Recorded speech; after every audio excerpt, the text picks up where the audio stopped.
Yeah, DB. Oh, just cleaning out the deadwood. Okay. Look, Mr. Cannell, I just can't afford to be without work right now, not even for a day. I've got a mother and 2 kid sisters. More good luck telegrams. Well, you know how it is.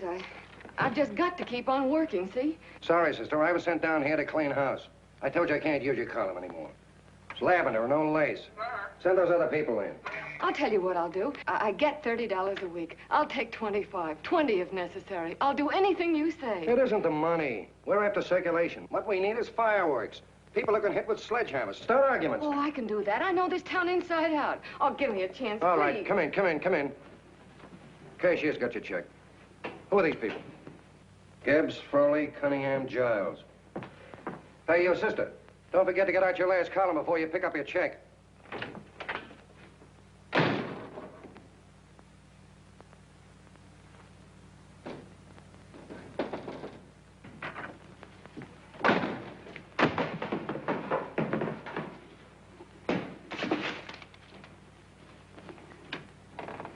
You're a couple of sticks shy in your column, man. Big rich slob like D.B. Norton buys a paper and 40 heads are chopped off. Did you get it, too? Yeah. You too? Oh, Joe. Oh, I'm sorry, darling. Why don't we tear the building down? Before you do, Ann, perhaps you'd better finish this column. Yeah, lavender and old lace. Wait, Joe. Wait. Wants fireworks, huh? Okay.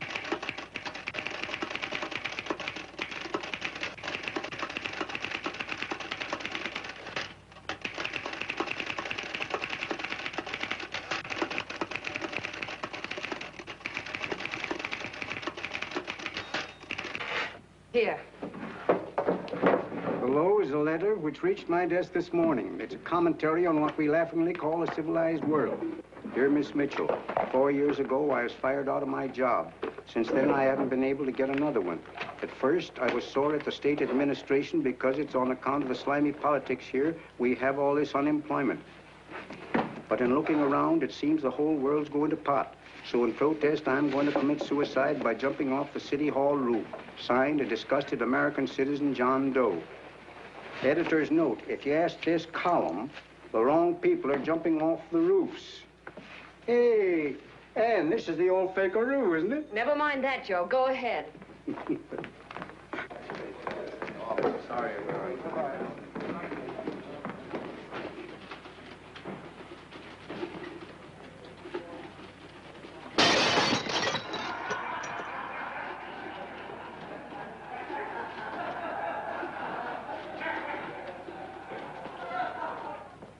And it's because of the slimy politics that we have all this unemployment here. There it is. That's D.B. Norton's opening attack on the governor. Why, Jim, it's just a letter sent into a column. No, I can smell it. That's Norton. Good morning, gentlemen. Good morning, Governor. Morning, Governor. You're rather early. Governor, did you happen to see this in a new bulletin? Yes. I had it served with my breakfast this morning. Jim thinks it's D.B. Norton at work. Of course it is. Oh, come, Jim. That little item, D.B. Norton does things in a much bigger way. This is his opening attack on you, Governor. Take my word for it. What did he buy a paper for? Why did he engage a high-pressure editor like Cannell for? He's in the oil business. I tell you, Governor, he's after your scalp. All right, Jim, all right. Don't burst a blood vessel. I'll look into it. You get me Spencer of the Daily Chronicle, please? Yes, I saw it, Governor. If you ask me, that's a phony letter. Why, that gag has got whiskers on it. Okay, I'll get the mayor and maybe the Chamber of Commerce to go after them. Get Mayor Lovett on the phone. Sorry, the mayor's busy on the other phone. Yes, I know, Mrs. Brewster. It's a terrible reflection on our city. I've had a dozen calls already. Spencer of the Chronicle. Hold him. Just a minute. Yes, Mrs. Brewster. I'm listening. I insist that this John Doe man be found and given a job at once. Now, if something isn't done about it, I'll call out the whole auxiliary. Yes, and the junior auxiliary, too. We'll hold a meeting and see that it is. Yes, Spencer? So, Who? The governor? Well, what about me? It's my building he's jumping off of, and I'm up for re-election, too. What are you doing? Get Cannell at the bulletin. Why, he's liable to go right past my window. Get me Cannell. What was that? What? Out the window. Something just flew by. I didn't see anything. Well, don't stand there, you idiot. Go and look. Open the window. Oh, why did he have to pick on my building? Is there a crowd in the street? No, sir. Then maybe he's caught on a ledge. Look again. I think it must have been a seagull. A seagull? What's a seagull doing around the city hall? That's a bad omen, isn't it? Oh, no, sir. The seagull is a lovely bird. It's all right, Mrs. Brewster. It was just a seagull. Can I help? Nothing's happened yet. No, I'm watching. Don't worry, Mrs. Brewster. Just leave it all to me. Spencer, I'll call you back. Hello, Canal? What are you doing? This is the mayor. Yes, Mayor Lovett. How many times are you going to call me? I've got everybody and his brother and sister out looking for him. Did you see the box I'm running? An appeal to John Doe. Think it over, John. Life can be beautiful, says Mayor. If you need a job, apply to the editor of this paper and so forth and so forth. Okay, Mayor, I'll let you know as soon as I have something. What? Well, pull down the blinds.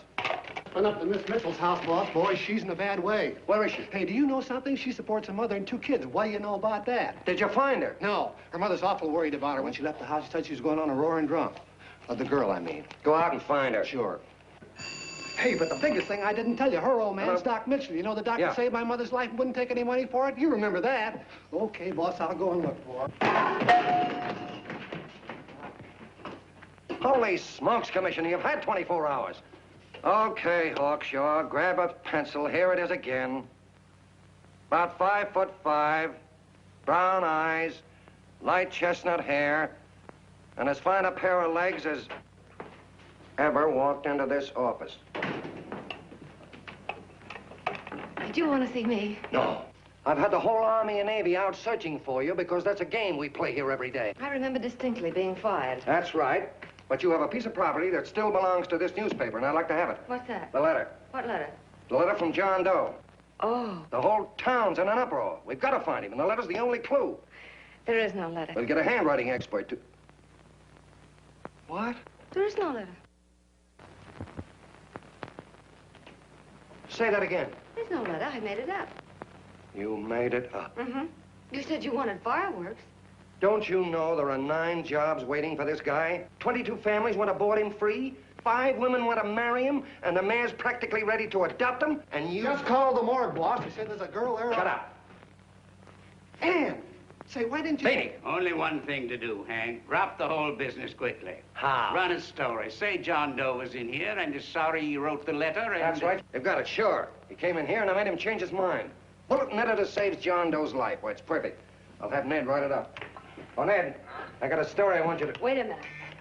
Listen, you great, big, wonderful genius of a newspaper man. You came down here to shoot some life into this dying paper, didn't you?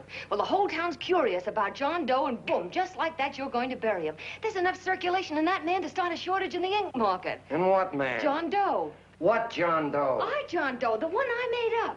Look, genius, now look. Suppose there was a John Doe and he walked into this office. What would you do? Find him a job and forget about the whole business, I suppose, huh? Not me. I'd make a deal with him. A deal? Sure, when you get hold of a stunt that sells papers, you don't drop it like a hot potato. Well, this is good for at least a couple of months. You know what I'd do? Between now and, let's say, Christmas when he's going to jump, I'd run a daily on. Starting with his boyhood, his schooling, his first job. A wide-eyed youngster facing a chaotic world. The problem of the average man, of all the John Does in the world. Now, then comes the drama. He meets discouragement. He finds the world his feet of clay. His ideals crumble. So what does he do? He decides to commit suicide and protest against the state of civilization. He thinks of the river, but no. No, he has a better idea. The city hall. Why? Because he wants to attract attention. He wants to get a few things off his chest, and that's the only way he can get himself heard. So? So he writes me a letter, and I dig him up. He pours out his soul to me. And from now on, we quote, I protest by John Doe. He protests against all the evils in the world. The greed, the lust, the hate, the fear. All of man's inhumanity to man. Arguments will start. Should he commit suicide or should he not? People will write in pleading with him. But no, sir, John Doe will remain adamant. On Christmas Eve, hot or cold, he goes. See? Very pretty. Very pretty indeed, Miss Mitchell. But would you mind telling me who goes on Christmas Eve? John Doe. What John Doe? The one we hire for the job, you lunkhead. Wait a minute. Let me get this through this lame brain of mine. Are you suggesting we go out and hire someone to say he's going to commit suicide on Christmas Eve? Is that it? Well, you're catching on. Who, for instance? Anybody. Beanie'll do. Why, sure. Who, me? Jump off a... Oh, no, any time at Christmas. I'm superstitious.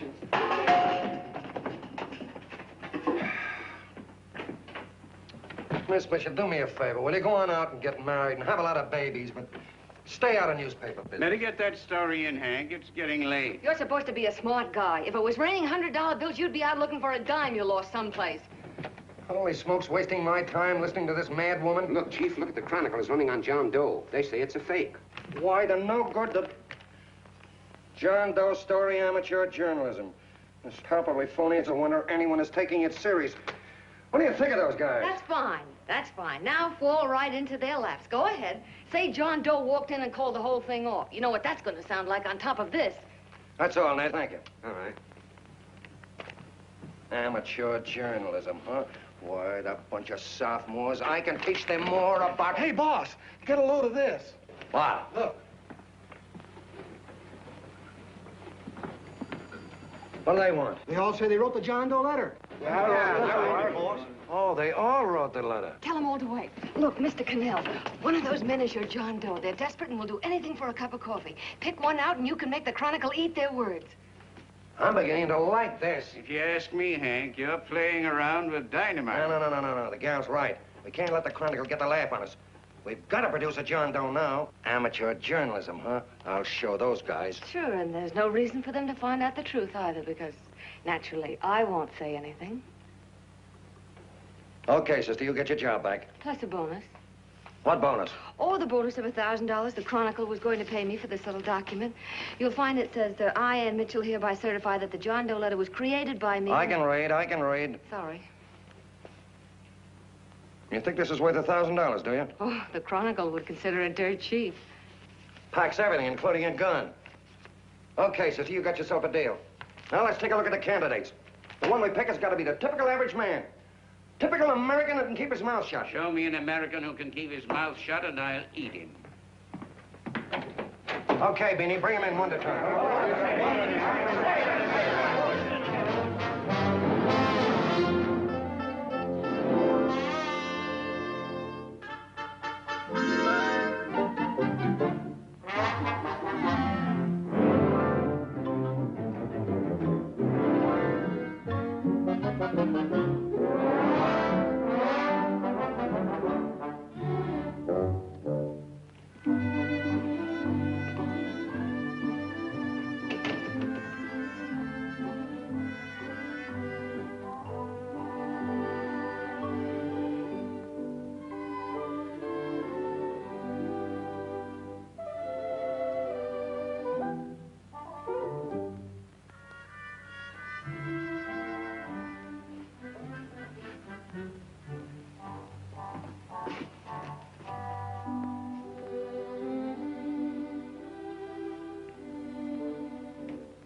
Did you write that letter to Miss Mitchell? No, I didn't. What are you doing up here, then? Well, the paper says there were some jobs around loose. Thought there might be one left over. Had any schooling? Yeah, a little. What do you do when you work? I used to pitch. Baseball? Yeah, till the wing went bad. Where'd you play? Bush leagues, mostly. How about family? Got any family? No. Oh, just traveling through, huh? Yeah, me and a friend of mine. He's outside. Looks all right. Oh, it's perfect, a baseball player. What could be more American? I wish he had a family, though. Be less complicated without a family. Look at that face, it's wonderful. They'll believe him. Come on. What's your name? Willoughby. John Willoughby. Long John Willoughby, they called me in baseball. Would you like to make some money? Yeah, maybe. Would you be willing to say you wrote that letter and stick by it?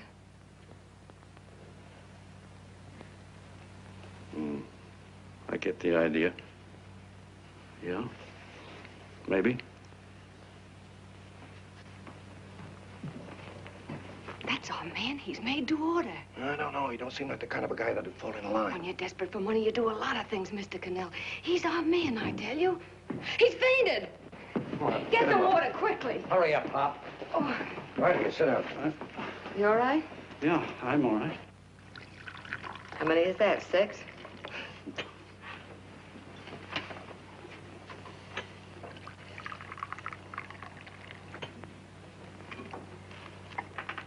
Pretty hungry, weren't you? this John Doe business is batty, if you ask me. Well, nobody asked you. Trying to improve the world by jumping off buildings. You couldn't improve the world if the buildings jumped on you. Don't mind the colonel. He hates people. He likes you well enough to stick around. Well, that's because we both play doohickeys. I met him in a boxcar a couple of years ago. I was fooling around with my harmonica, and he comes over and joins in. I haven't been able to shake him since.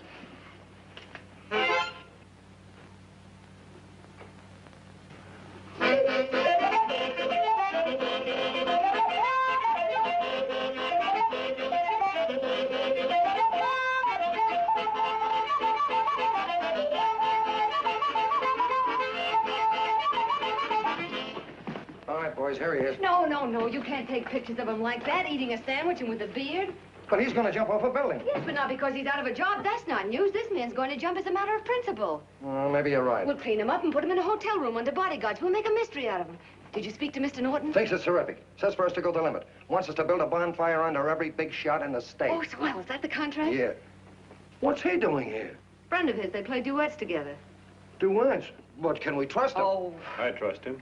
Oh, you trusted me. Well, that's fine. I suppose he trusts you, too. Oh, stop worrying. He's all right. Okay, but we don't want more than a couple of hundred people in on this thing.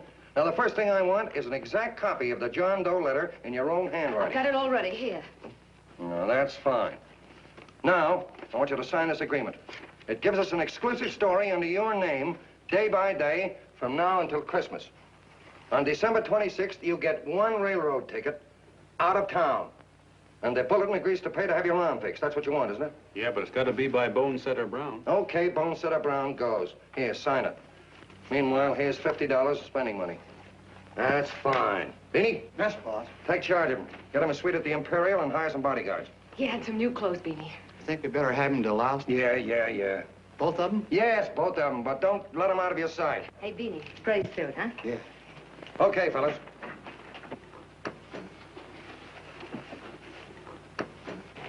Take it easy, John Doe. And you start pounding that typewriter. Oh, boy, this is terrific. No responsibilities on our part, just statements from John Doe, and we can blast our heads off. Before you pop too many buttons, don't forget to make out that check for 1,000. Okay, fellas, now, let me see. You sit outside the door. Nobody comes in, see? You two fellas sit in here. Hey, pretty nifty, huh? You ain't gonna get me to stay here. Sure you are. No, sir. That spot under the bridge where we slept last night's good enough for me. Say, what'll I do with this baggage? Go stick him in the bedroom. Give me mine. I ain't staying. You know, we were headed for the Columbia River country before all this John Doe business came up. You remember that, don't you? Sure, I remember. Say, your ears popped coming up in the elevator. Mine did. All along, John. I tell you, it's no good. You're gonna get used to a lot of stuff that's gonna wreck you. Why, that $50 in your pocket's beginning to show up on you already. And don't pull that on me, neither. Stop worrying, Colonel. I'm going to get my arm fixed out of this. Hey, here's some cigars the boss sent us. Have one. Hey, Help cigars. yourself. No.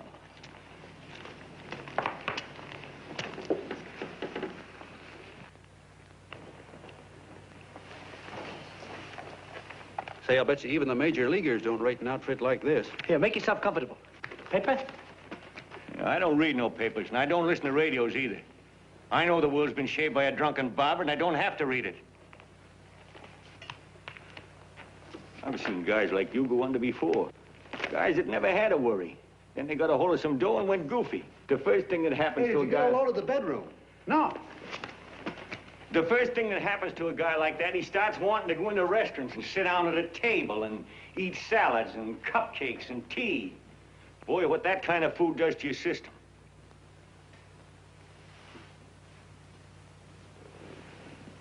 The next thing the dope wants is a room. Yes, sir, a room with steam heat, and curtains and rugs, and before you know it, he's all softened up and he can't sleep unless he has a bed.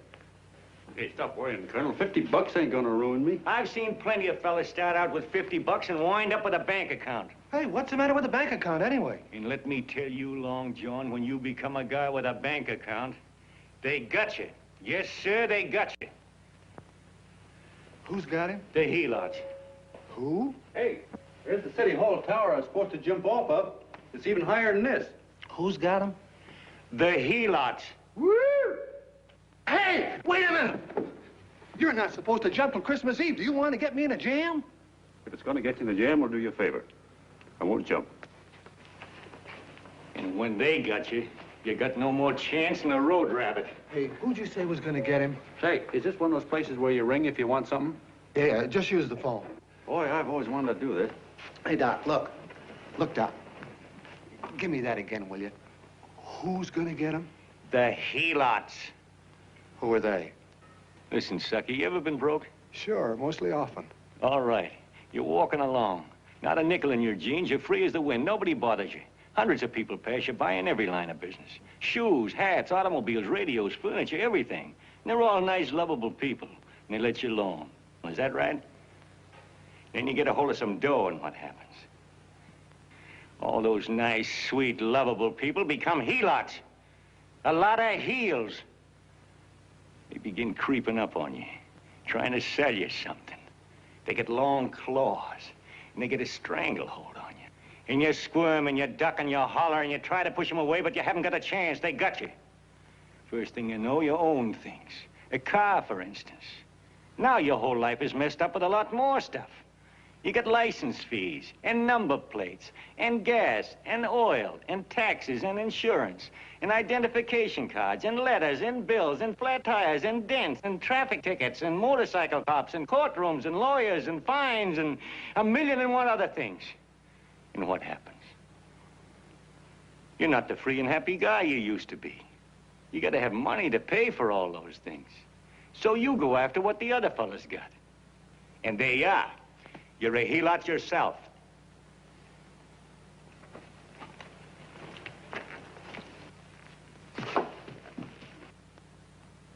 You win, Colonel. Here, take the 50. Go out and get rid of it. You bet I will, just as fast as I can. I'm gonna get some canned goods, a fishing rod, and the rest I'm gonna give away. Give away? Hey, get me a pitcher's glove. I gotta get some practice. Say, he's giving it away. I'm gonna get me some of that. Hey, come back here, you helot. Will you send up 5 hamburgers with all the trimmings, 5 chocolate ice cream sodas, and 5 pieces of apple pie?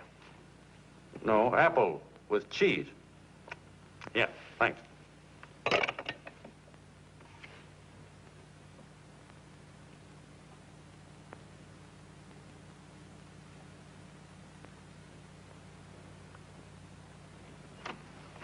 Hello there. Well, well. If it isn't the man about town. All set, Miss Ann. Oh, yes. Let's go. Let's see, we want some action in these pictures. Action?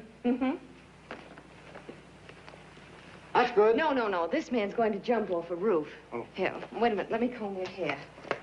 Sit down. Yeah, that's better.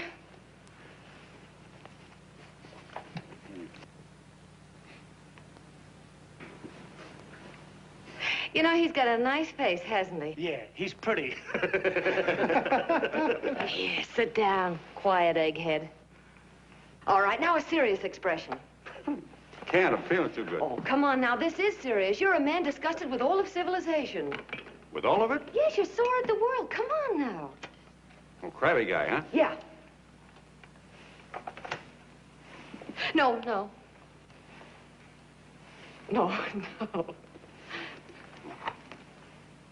No, look. You don't have to smell the world. Well, all those guys in the picture Never mind those guys. All right, stand up.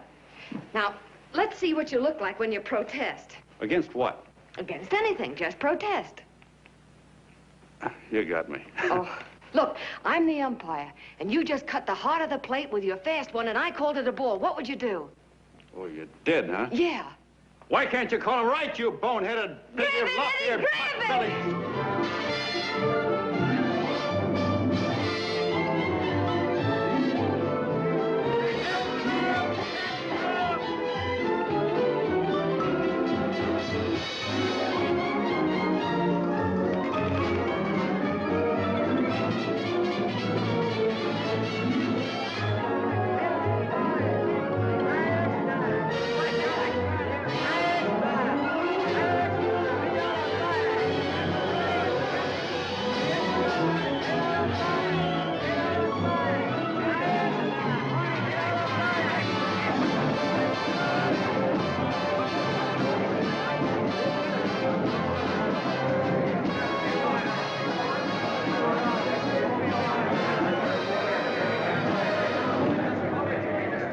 I don't care whose picture they're publishing.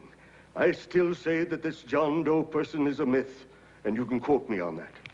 And I'm going to insist on his being produced for questioning. You know as well as I do that this whole thing is being engineered by a vicious man with a vicious purpose, Mr. D.B. Norton.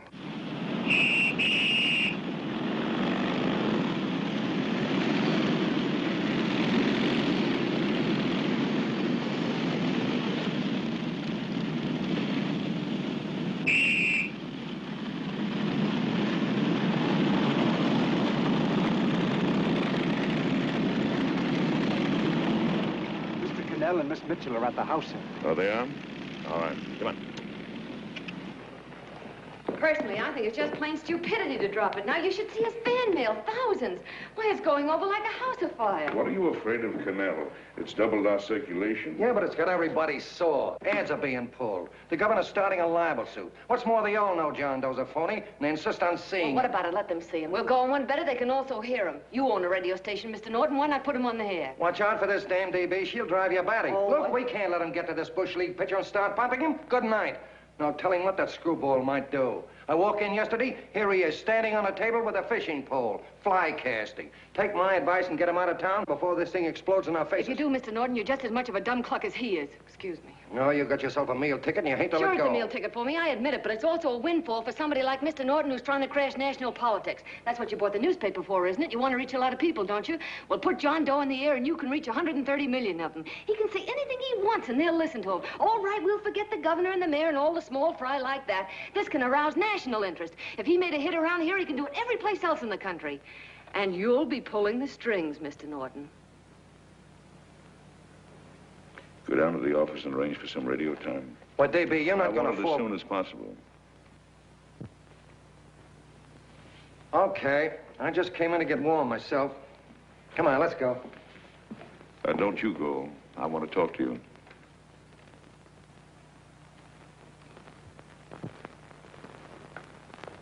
Sit down.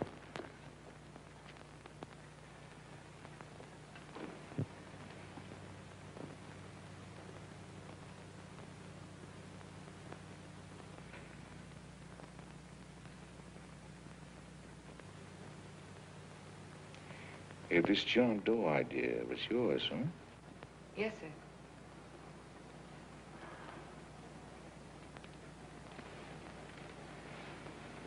How much money do you get? $30. $30. Well, what are you after? I mean, what do you want? A journalistic career? Money. Money? Well, I'm glad to hear somebody admit it. Do you suppose you could write a radio speech that would put that fellow over? Oh, I'm sure I can. Do it, and I'll give you $100 a week. $100? That's only the beginning. You play your cards right, and you'll never have to worry about money again. Oh, I knew it. Hello. Hello. Whenever there's a pretty woman around. This is my nephew, Ted Sheldon, Miss Mitchell. How do you do? How do you do? All right, Casanova, I'll give you a break. See that Miss Mitchell gets a car to take her home. Always reading my mind, aren't you? Thank you very much for everything. And Miss Mitchell, I think from now on you'd better work directly with me. Yes, sir.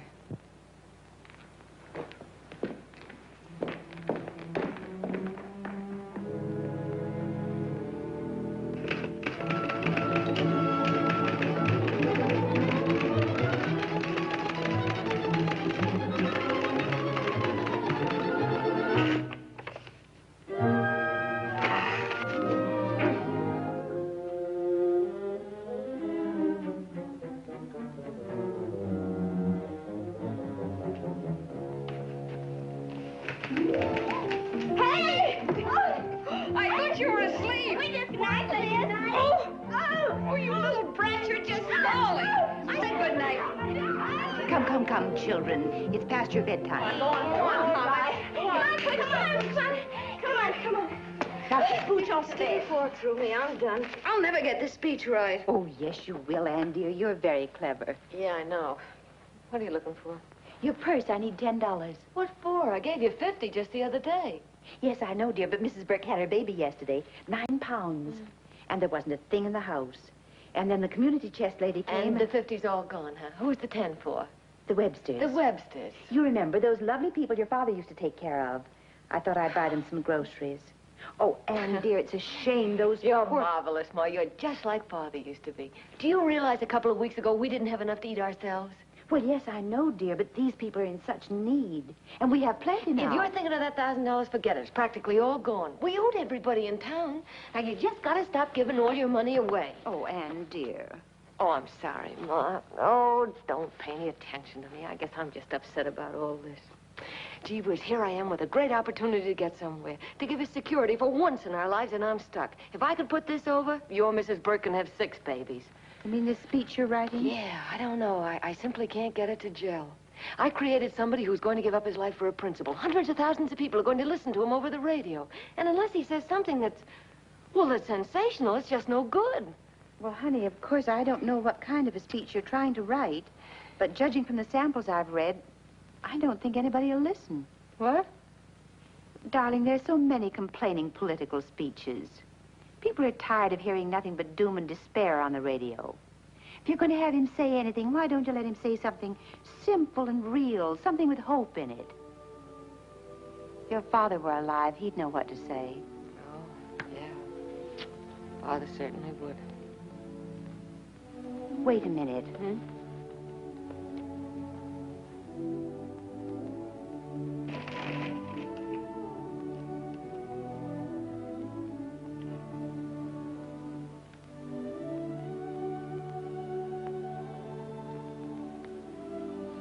That's your father's diary, Anne. Father's... I never knew he had a diary. There's enough in it for 100 speeches. Things people ought to hear nowadays. You'll be careful of it, won't you, dear? It's always helped to keep your father alive for me. You bet I will, Ma. Wait a minute. John Doe don't want to sign no autographs. Well, what does he do all day? What does he do all day? He's writing out his memories. Sorry, lady, you can't see Mr. Doe. He wants to be alone. No. No, he just sits around all day and commutes with himself.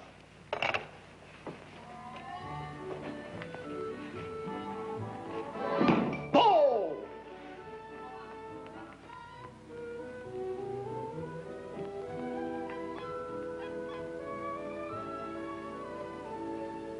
I don't know how you're going to stand it around here till after Christmas. I'll bet you ain't heard a train whistle in 2 weeks.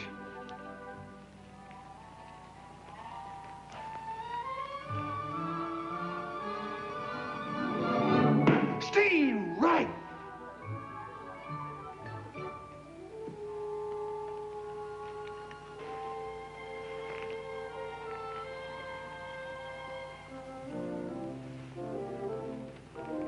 I know why you're hanging around.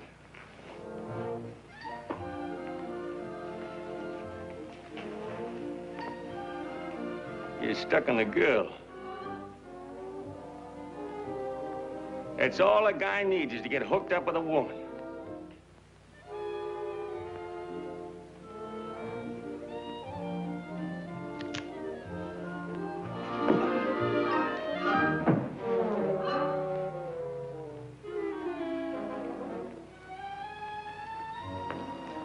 What was that, a single? First baseman dropped the ball. Butterfingers. Tough luck, pal.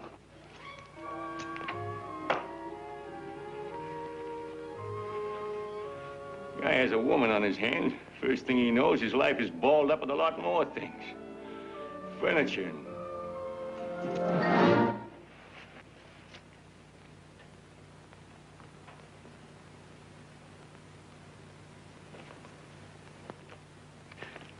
Did you get him?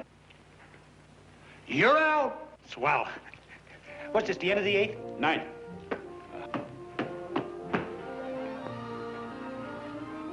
Hey, Beanie, there's a couple of mugs from the Chronicle snooping around out here. Huh. Come on, Angel Face. Gangway. What's the score, Angel Face? 3-2, our favor. Gee, that's great.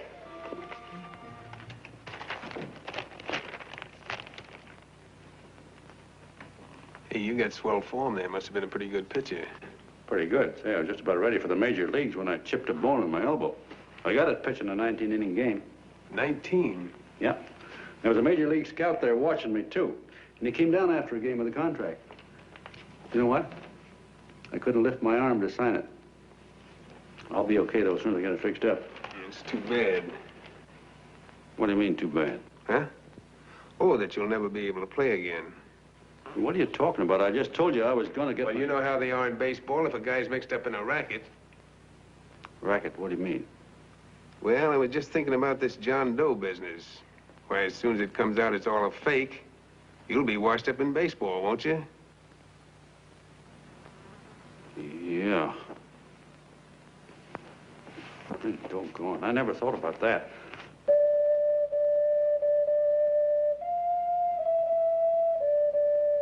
Gosh. And another thing, what about all the kids in the country? The kids that idolize ball players. What are they gonna think about you? Yeah. Hey, Colonel. Did you hear that? I gotta figure some way out of this thing. The elevators are still running. I know one way you can do it. How? Well, when you get up there on the radio, all you have to do is to say the whole thing's a frame-up. Make you a hero sure as you're born. Yeah, but how am I gonna get my arm fixed? Well, that's a cinch. I know somebody that'll give you $5,000 just to get up on the radio and tell the truth. $5,000? Yeah, $5,000, and he gets it right away. You don't have to wait till Christmas. Look out, Long John. They're closing in on you. Say, who's putting up this dough? Fellow runs the Chronicle. Here's the speech you make, and it's all written out for you.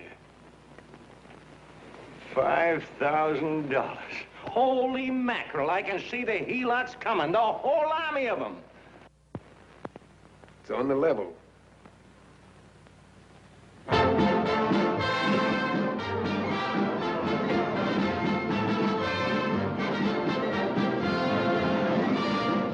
No, I'm sorry. Tickets for the broadcast are all gone.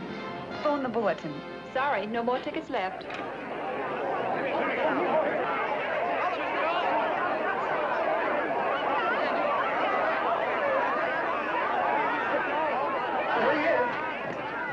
Hello, John. All set for the big night? Swell. Turn around. One moment. Now stand still. Hold it, Mr. Doe. Hold it. A big smile, Mr. Doe. That's swell. Okay, Keely, that's all. Take him Come on, out. let's Now, look, John, here's the speech. It's in caps and double spaced. You won't have any trouble reading it. Not nervous, are you? No. Of course not. He wouldn't be. Who? John Doe, the one in there. Hey, don't let your knees rattle. It picks up on the mic. Oh, Beanie. You needn't be nervous, John. All you have to remember is to be sincere. Pick up that phone, Miss Mitchell. It's for you. Okay. Hello? Yes, Mother. Oh, thank you, darling. Oh, there he is, the poor dear man. Oh, good luck to you, Mr. Doe. We want you to know that we're all for you. The girls all decided that you're not to jump off any roof at all. Oh, we'll stop it. You got the speech I gave you? Yeah. Now, look. I'll give this money to the colonel just as soon as you get started. We'll have a car waiting at the side entrance for you. Okay. How'd you get in here? Huh? Oh, I just came in to wish him luck. Come on, out. Mother says good luck, too. John, when you read that speech, please believe every word of it. He's turned out to be a wonderful person, John. Who? John Doe, the one in the speech. Oh. You know something? I've actually fallen in love with him. All right, there he is, sister. Now, come on, plenty of both. What's the idea? No, that's too much. Not so much. Come on. That's it. Oh, this is no time for cheap publicity, Mr. Cannell. Listen, if that guy lays an egg, I want to get something out of it. I'm getting a Jane Doe ready. Oh, come on. Here, Will you, fellas? here, Give me a all right, chance. that's I enough. have to raise just one more. will you, That's please? fine, honey. You go ahead. All right, I After need you've one been more. to honey. Go ahead. How you doing? Oh. All right, Benny, bring him in. Holy smoke, a half a helot. There you are, boss, just like you ordered. Symbols of little people. Okay, get him up. All right, young fella. This is ridiculous, Mr. Cannell. Come on, give me a chance. The man's on the air. Come on, Look shot. at him. Oh, fellas, I told you could have all the pictures you want after. No, come on, ask. You can have a... Come on, that's right. Do what you can get all the pictures you want. Thank you very much. Come on, will you? Yeah, that's right. Come on, Snooks, you better bail out. Okay, goodbye, Mr. Doe. Beanie. All right. Better get ready. 1 minute to go. Wow, 1 minute to go and the score is nothing to nothing. Now, please, John, you won't let me down, will you? Will you? Of course you won't. If you'll just think of yourself as the real John Doe. Listen, everything in that speech are things a certain man believed in. He was my father, John. And when he talked, people listened. And they listened to you, too. Funny. You know what my mother said the other night? She said to look into your eyes, that I'd see Father there. Hey, what do you say? Okay, we're coming. Come on. Now, listen, John, you're a pitcher. Now get in there and pitch. Good luck. Give him room, let him through. Come on.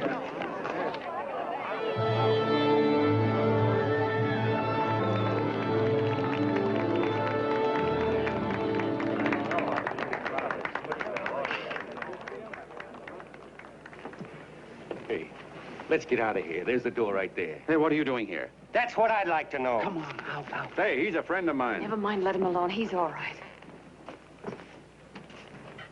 I'll be right over there pulling for you. No, John, over here.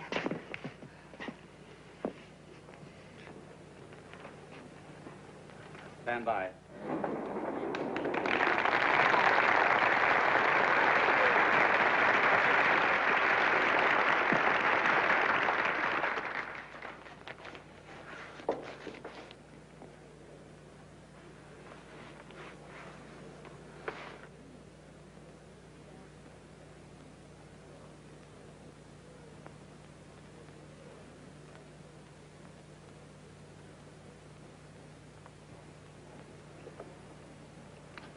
Phone the Chronicle. Tell them to start getting those extras out.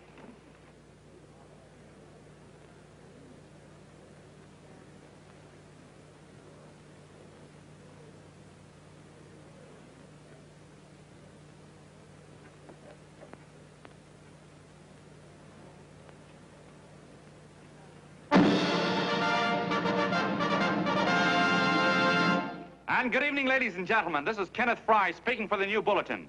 Tonight we give you something entirely new and different.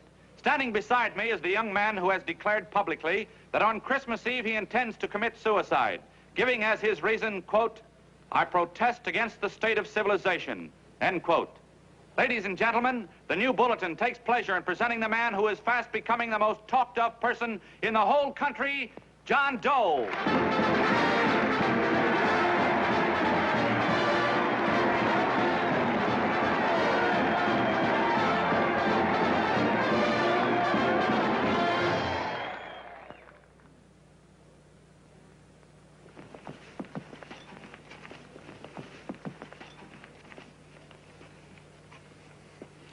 Ladies and gentlemen, I am the man you all know as John Doe. I took that name because it seems to describe the average man.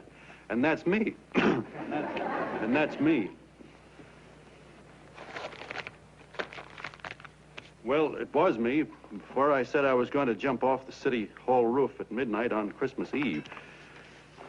Now I guess I'm not average anymore. Now I'm getting all sorts of attention.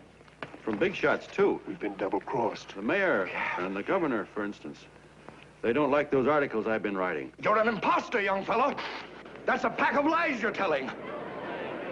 Who wrote that speech for you? Benny, get that guy. Hey, Ken.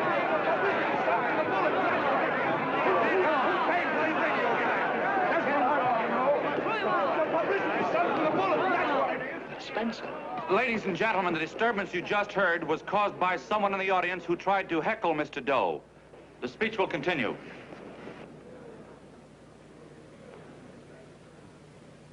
Well, people like the governor and that fellow there can stop worrying. I'm not going to talk about them. I'm going to talk about us, the average guys, the John Does. If anybody should ask you what the average John Doe is like, you couldn't tell him because he's 1,000,001 things. He's Mr. Big and Mr. Small. He's simple and he's wise. He's inherently honest, but he's got a streak of larceny in his heart. He seldom walks up to a public telephone without shoving his finger into the slot to see if somebody left a nickel there.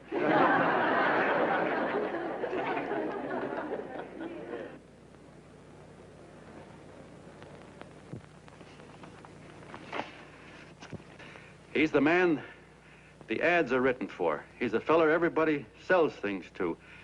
He's Joe Dokes, the world's greatest stooge and the world's greatest strength.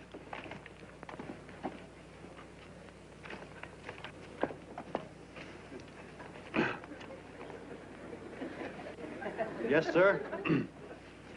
Yes, sir, we're a great family, the John Does. We're the meek who are supposed to inherit the earth. You'll find us everywhere. We raise the crops, we dig the mines, work the factories, keep the books, fly the planes, and drive the buses. And when a cop yells, "Stand back there, you," he means us, the John Does. What kind of a speech is that? Didn't you read it? We've existed since time began. We built the pyramids. We saw Christ crucified, pulled the oars for Roman emperors, sailed the boats for Columbus, retreated from Moscow with Napoleon, and froze with Washington at Valley Forge. Yes, sir. We've been in there dodging left hooks since before history began to walk. In our struggle for freedom, we've hit the canvas many a time, but we always bounce back because we're the people, and we're tough.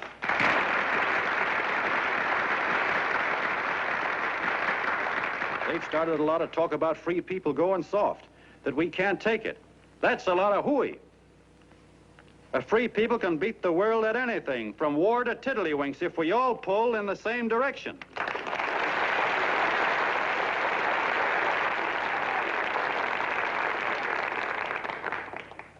I know a lot of you are saying, "What can I do? I'm just a little punk. I don't count." Well, you're dead wrong. The little punks have always counted, because in the long run, the character of a country is the sum total of the character of its little punks.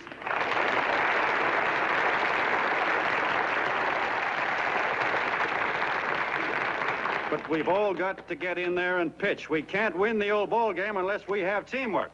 And that's where every John Doe comes in. It's up to him to get together with his teammate. And your teammate, my friends, is the guy next door to you. Your neighbor. He's a terribly important guy, that guy next door. You're going to need him, and he's going to need you, so look him up. If he's sick, call on him. If he's hungry, feed him. If he's out of a job, find him one.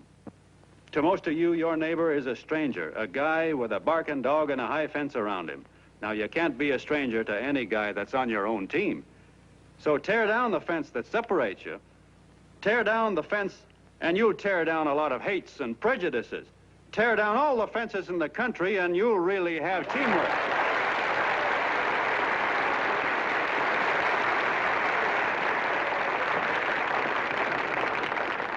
I know a lot of you are saying to yourselves, "He's asking for a miracle to happen. He's expecting people to change all of a sudden." Well, you're wrong. It's no miracle. It's no miracle because I see it happen once every year, and so do you, at Christmas time. There's something swell about the spirit of Christmas, to see what it does to people, all kinds of people. Now, why can't that spirit, that same warm Christmas spirit, last the whole year round? Gosh, if it ever did, if each and every John Doe would make that spirit last 365 days out of the year, we'd develop such a strength, we'd create such a tidal wave of goodwill that no human force could stand against it.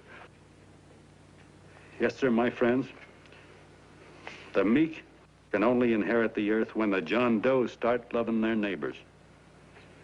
You better start right now. Don't wait till the game is called on account of darkness. Wake up, John Doe. You're the hope of the world.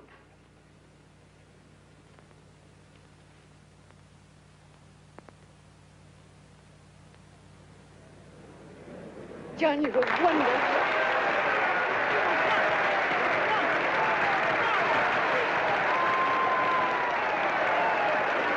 Let's get out of here. Now you're talking.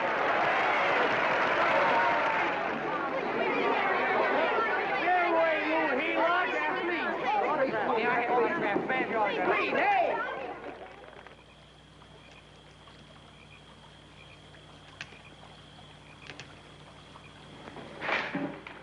I knew you'd wake up sooner or later. Boy, am I glad we got out of that mess. I had the $5,000 sewed up. Could have been on my way to old Doc Brown. You're a pitcher, John, she says. Now, go in there and pitch. What a sucker. Yeah, she's a heel-out just like the rest of them. It's lucky you got away from her. What was I doing up there making a speech anyway? Me, huh? Geez, the more I think about it, the more I could... Tear down all the fences. Why, if you tore one picket off of your neighbor's fence, he'd sue you. $5,000 had it right in my hand. What do you mean he ran away? We'll go after him, find him. That man is terrific.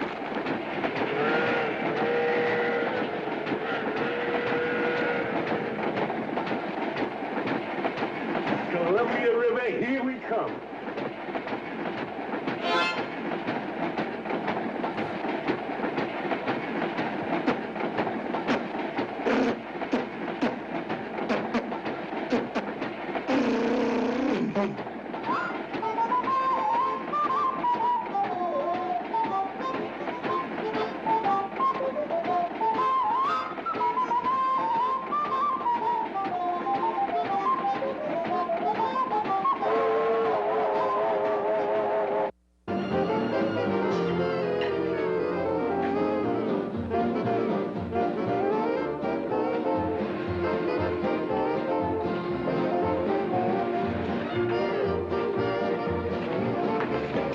Jitterbugs. Yeah. Say, how much money we got left? 4 bits. Better make it donuts, huh? Yeah.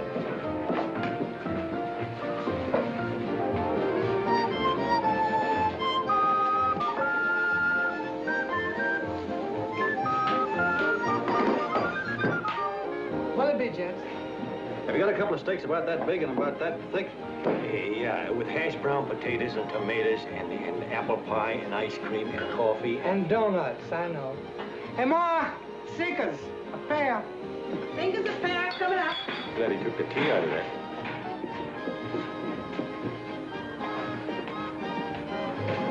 Hey, look. Join the John Doe Club. John Doe Club.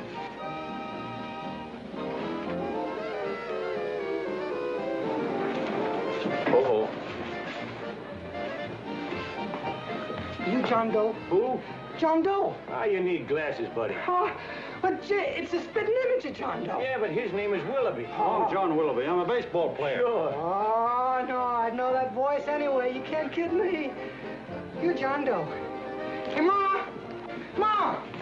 That's John Doe. John Doe. Yeah, sitting right there, big as life. Who'd you say it was? John Doe, the big guy there.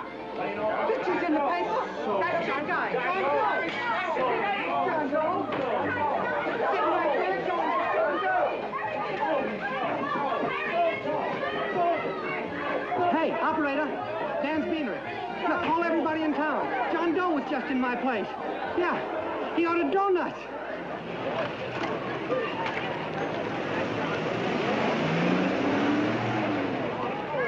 John Doe. Let's see John Doe.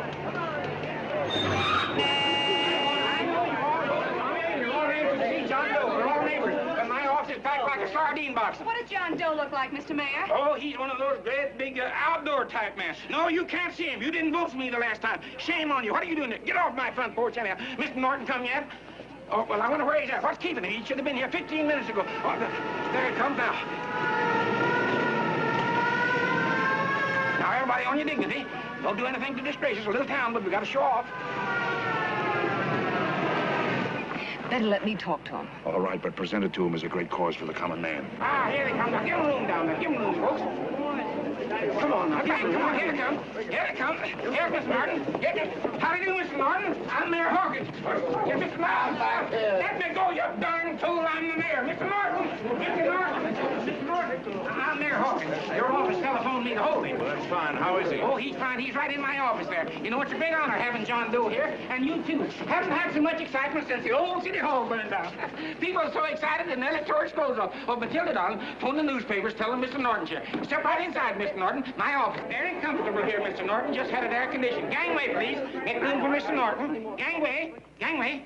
Here he is, Mr. Norton. Well taken care of. The neighbors are serving him a light lunch. Hello, John. Well, Mr. Mayor, if you don't mind, we'd like to talk to him alone. Why, certainly, certainly. All right, everybody. Clear out. But you will. Everybody, quickly now. Come on. Come on. Come on. That's it. All right. That's it. All right. Don't argue with me here. Wait till we get home. Don't you push me around like that. Even though I'm your wife, you can't push me around. Look, Mr. Norton, I think you got a lot of nerve having those people hold us here. There's nobody holding you here, Mr. Doe. It's only natural that There's nobody holding us here. Let's get going. Incidentally, my name isn't Doe. It's Willoughby. Look, John, something terribly important's happened. They're forming John Doe clubs. We know of 8 already, and they say that there's John Doe clubs? What for? To carry out the principles you talked about in your radio speech. I don't care what they're forming. I'm on my way, and I don't like the idea of being stopped either. Oh, but you don't know how big this thing is. You should see the thousands of telegrams we've received and what they're saying about you. Look, it started as a circulation stunt, didn't it? Well, you got your circulation. Now, why don't you let me alone? Oh, it started as a circulation stunt, but it isn't anymore. Mr. Norton wants to get back of it and sponsor John Doe clubs all over the country. He wants to send you on a lecture tour. Me? Uh-huh. Well, certainly. With your ability to influence people, it might grow into a glorious movement. Say, let's get something straight here. I don't want any part of this thing. If you got an idea I'm going around lecturing the people, why, you're crazy. Baseball's my racket, and I'm sticking to it. Come on, Colonel, let's get out of here. John, please. I just got rid of one crowd. But please, Mr. Mayor, tell him the John Doe Club wants to talk to him. Let them in, Mr. Mayor. Let them come in. Okay, folks, but remember your manners. No stampeding. Walk slow, like you do when you come to pay your taxes.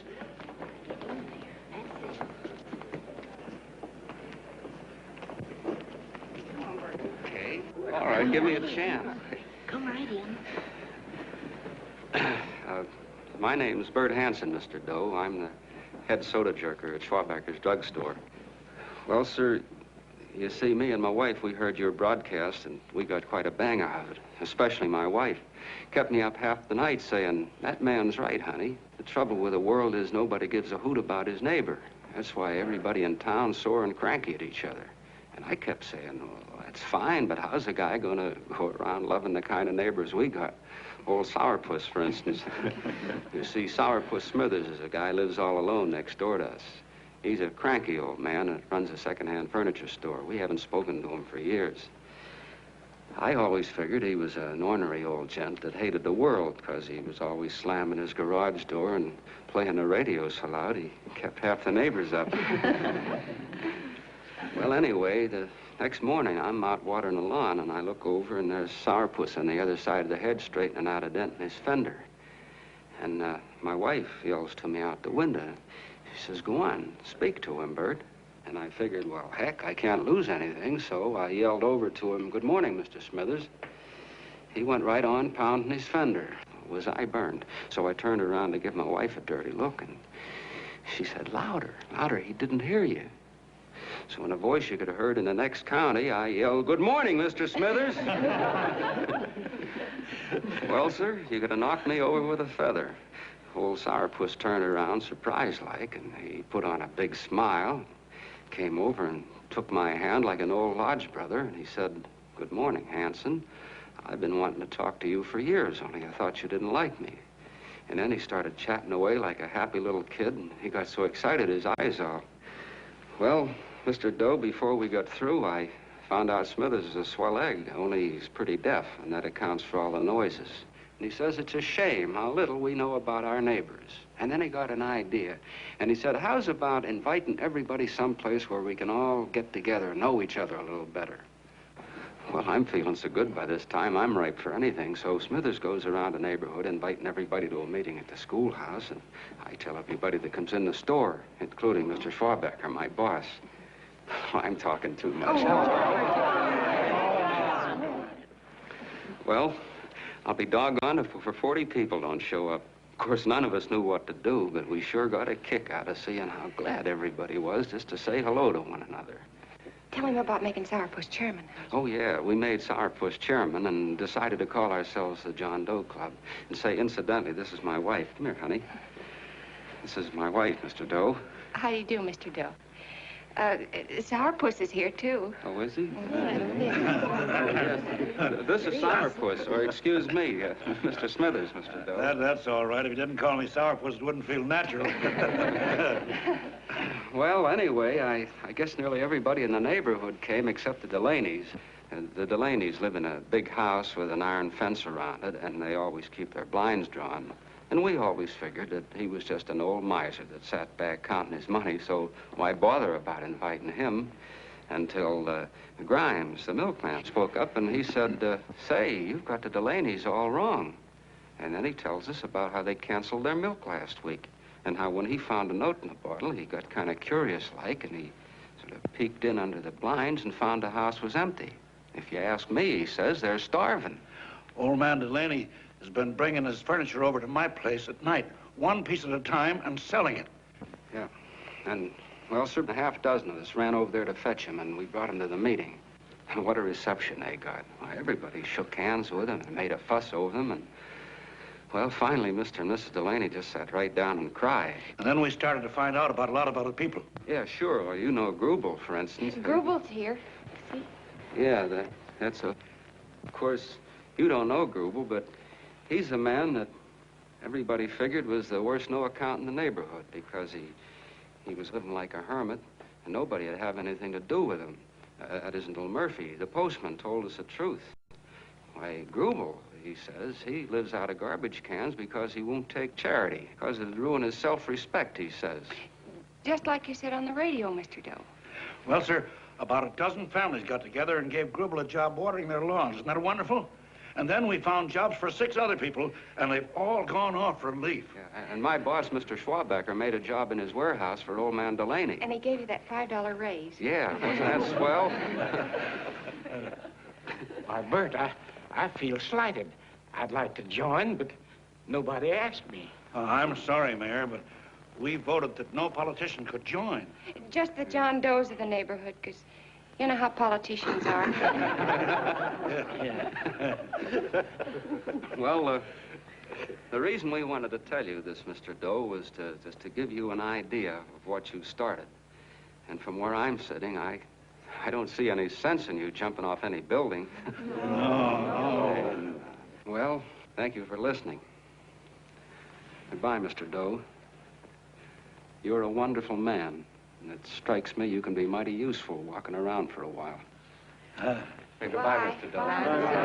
Goodbye, Mr. Doe.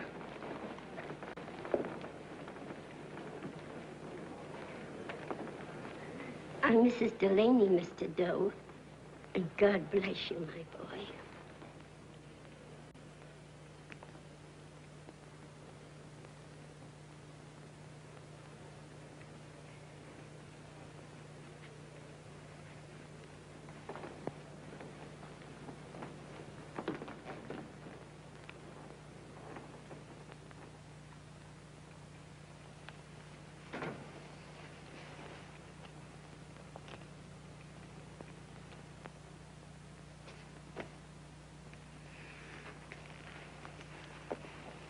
Gee whiz, I'm all mixed up.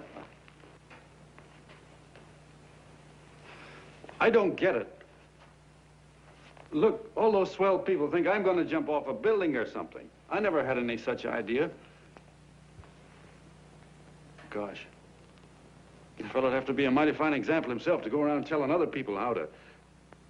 Say, look, what happened the other night was on account of Miss Mitchell here. She wrote the stuff. Don't you see what a wonderful thing this can be? But we need you, John. You're hooked. I can see that right now. They got you. Well, I'm through. For 3 years, I've been trying to get you up to the Columbia River country. First, it was your glass arm. Then it was the radio. And now it's the John Doe clubs. Well, I ain't waiting another minute. Gangway, you helots. Hey, Colonel, wait a minute. Hey, Colonel! I want you personally to go along with John Doe and Miss Mitchell and handle the press and the radio. Me? Yes, I don't want to take any chances. And Johnson. Yes, Stevie. Your crew will do the mop-up job. They'll follow John Doe into every town, see that the clubs are properly organized and the charter's issued. Right. There are only 8 flags up there now. I want to see that map covered before we get through.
they made demands, I'd understand it. But the John Does ask for nothing.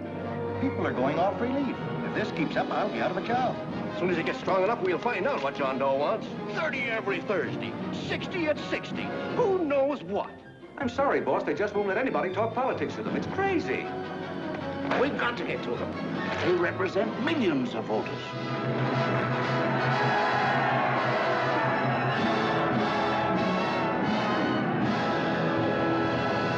I tell you, ladies and gentlemen, this thing has been nothing short of a prairie fire. We've received so many applications for charters to the John Doe clubs, we haven't been able to take care of them. I'd hate to have that many pins stuck in me. This John Doe convention is a natural. It's going to put our city on the map. Why, over 2,400 John Doe clubs are sending delegates. Can you imagine that? You, Mr. Mayor, will be the official host. You will make the arrangements for decorating the city, parades, and a reception for John Doe when he gets home. And don't wear your high hat. No high hat? No high hat. And from you, Cannell, I want a special John Doe edition every day until the convention is over. And now, if you will, please step into the outer office and look your prettiest because there are photographers there to take pictures of this committee. Don't worry, D.B. Everything will be taken care of. Isn't it all too wonderful? Gather down here in a nice group and I'll get a nice picture of you. Oh, Mr. Mayor, would you step down in front row, please? You ladies get close to him. That's it. Well, I don't get it. Get what? Look, D.B., I'm supposed to know my way around. This John Doe movement has cost you a fortune. Now, this convention is going to cost plenty. Well? Well, I'm stuck with 2 and 2, and I'm a sucker if I can make 4 out of it. Where do you come in? I'll have the satisfaction of knowing that my money has been spent for a worthy cause. I see. I better stick to running the paper, huh? I think maybe you better had. And Cannell, I'd like to have the John Doe contract, all the receipts for the money we advanced him, and the letter Miss Mitchell wrote, for which I gave her $1,000. Yes, sure. Well, we leave for the airport. Half an hour. Is that Johnny boy's room? Better hustle him up. He'll be ready on time. He's packing. Ah, good. Did you see his picture on the cover of Time? Yeah. I gotta give you credit, Annie girl. I've handled a good many big promotions in my time. Everything from a World's Fair to a channel swimmer. But this one has certainly got me spinning. And now a John Doe convention. Wow. Say, if you could only get him to jump off the City Hall roof on Christmas Eve, I'd guarantee you 500,000 people there. Charlie. Huh? What do you make of him? Oh, Johnny boy? Well, I don't know what angle you want, but I'll give it to you quick. Number 1, he's got great yokel appeal, but he's a nice guy. Number 2, he's beginning to believe he really wrote that original suicide letter that you made up. Number 3, he thinks that you're Joan of Arc or something. Yeah, I know. Number 4, well, you know what number 4 is. He's nuts about you. Yeah, it's running out of his ears. You left out number 5. We're all heels, me especially. Holy smoke. Come in.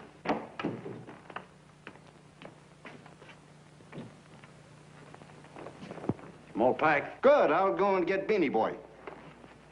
Okay, Charlie boy.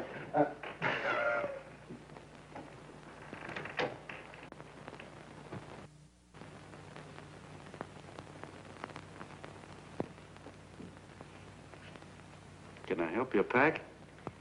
No, thank you.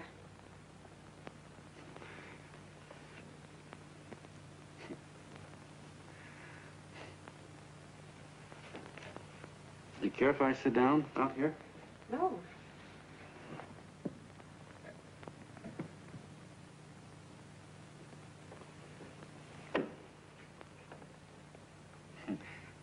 You know, I had a crazy dream last night. It was about you. About me? Yeah, sure was crazy. I dreamt I was your father.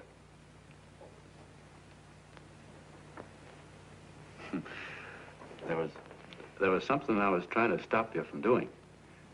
So I got up out of bed, and I walked right through the wall here, right straight into your room. You know how dreams are.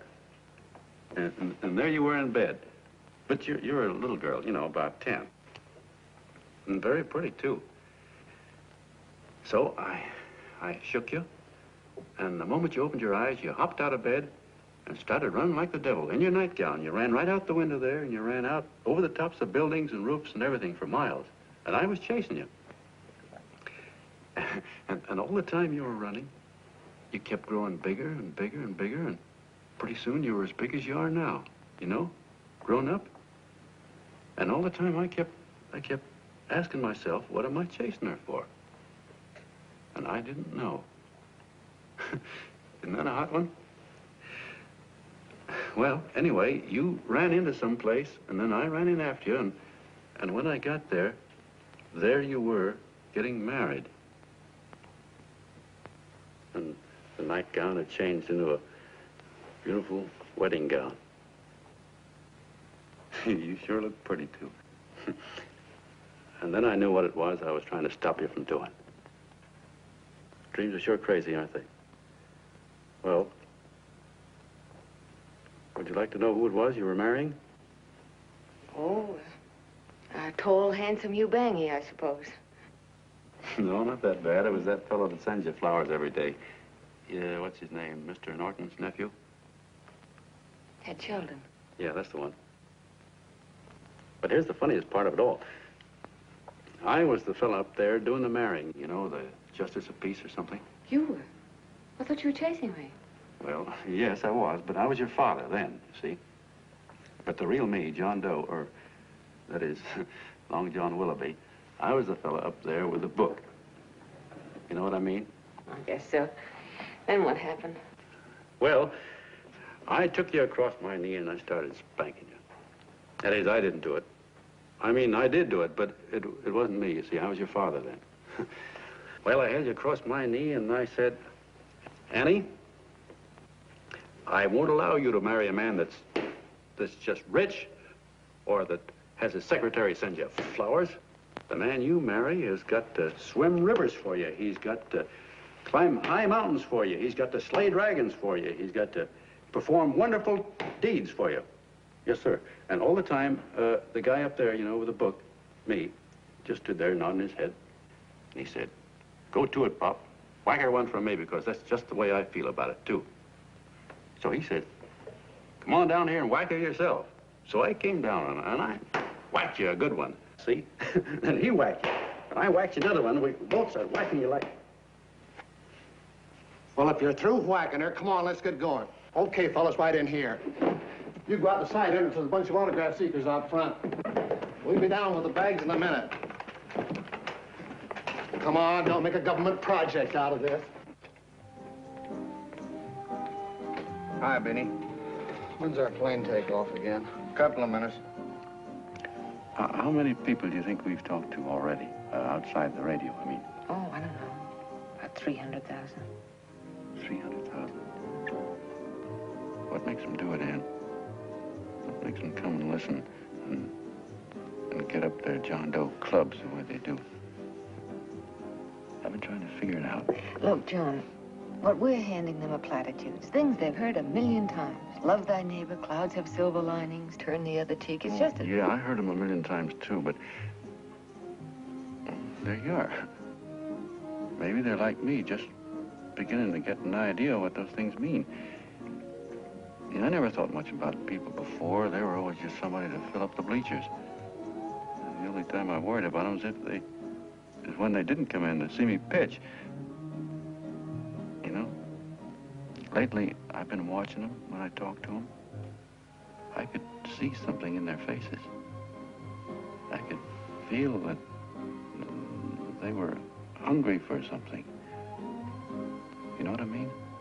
Maybe that's why they came. Maybe they're just lonely and wanted somebody to say hello to. I know how they feel. I've been lonely and hungry for something practically all my life.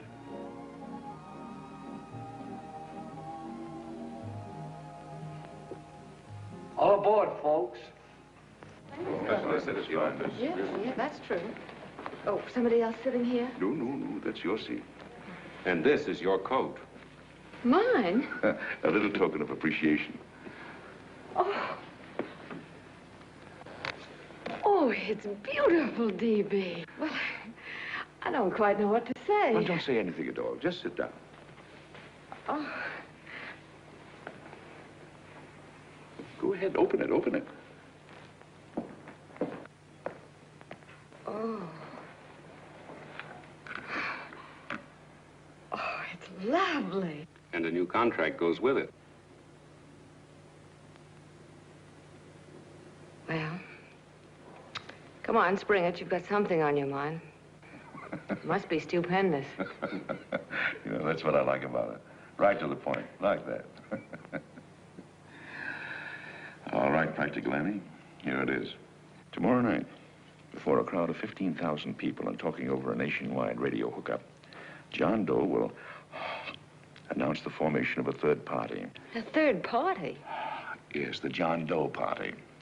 Devoted entirely to the interests of all the John Does all over the country, which practically means 90% of the voters. He will also announce the third party's candidate for the presidency.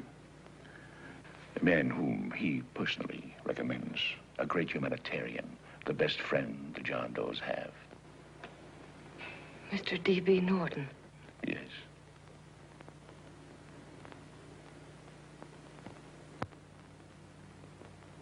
Wow.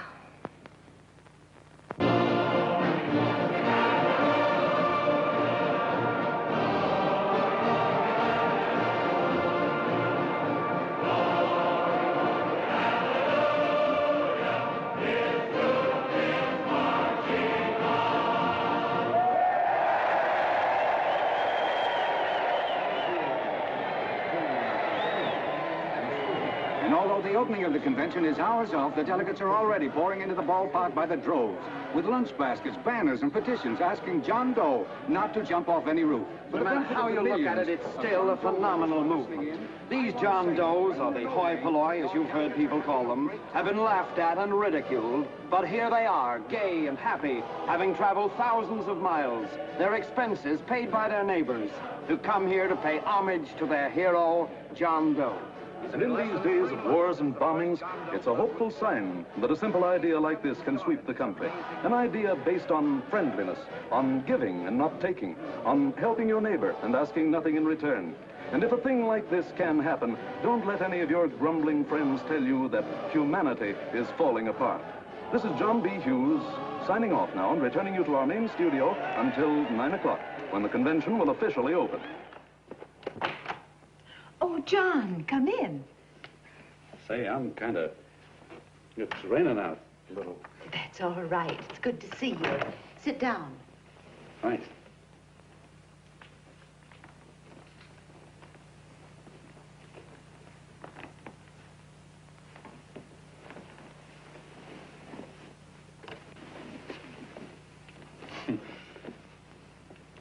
It's for Anne. Oh, how nice. Thank you very much. Flowers. I'm terribly sorry she isn't here. She isn't? No, she just left. I'm surprised you didn't run into her. She went over to Mr. Norton's house. Oh. Did you want to see her about something important? Yeah. Well, no, it'll wait. Say, he's a nice man, isn't he? Mr. Norton, I mean. He's done an awful lot for the...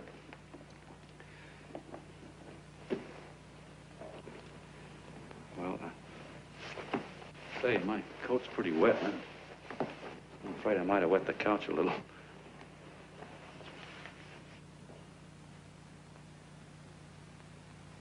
Well, I guess I'll see her at the convention later. Yes, of course. I'll see that she gets the flowers.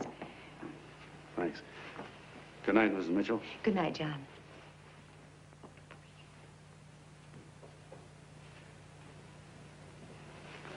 Say, Miss Mitchell, I'm kind of glad Anne isn't here.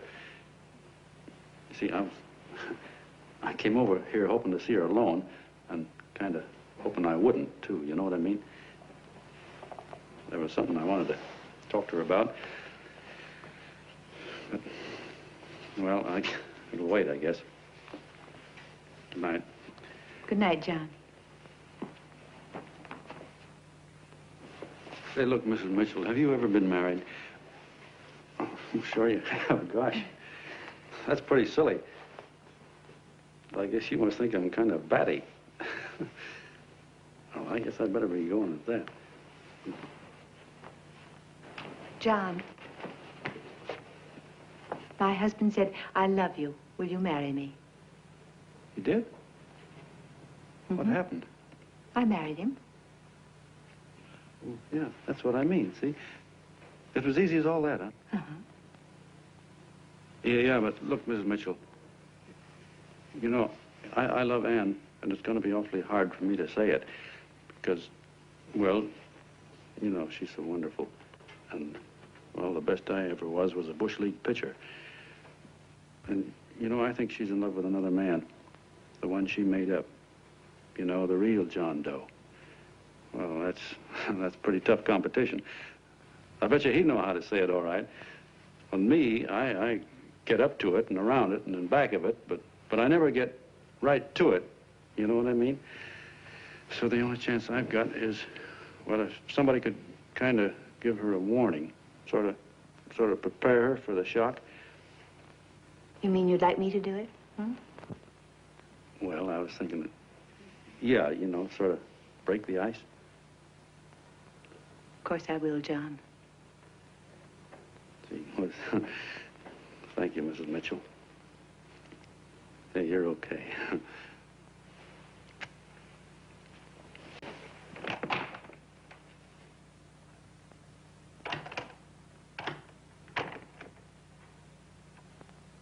This John Doe meeting is going to be one of the biggest things that ever happened. Why, they're coming from all over. Trains, boxcars, wagons. Look out! Hello, bodyguards. Hey, had your dinner yet? Well, Jeff? Oh, that's all right. Well, look, no, go ahead and have your dinner. Wait a minute, John.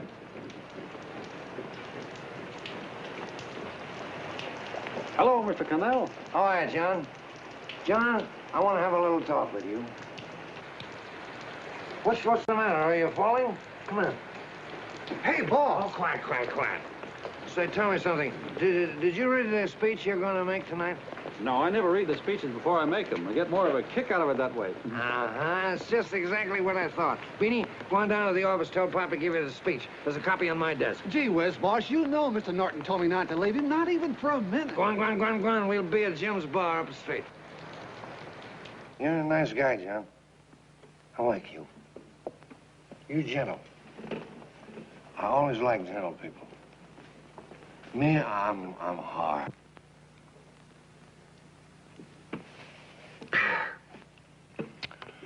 Yep, I'm hard. But you want to know something? I've got a weakness. Never guess that, would you? Well, I have. Want to know this? Star-Spangled Banner. Screw you, huh? Well, maybe it is, but play the Star-Spangled Banner. I'm a sucker for it. Always gets me right here.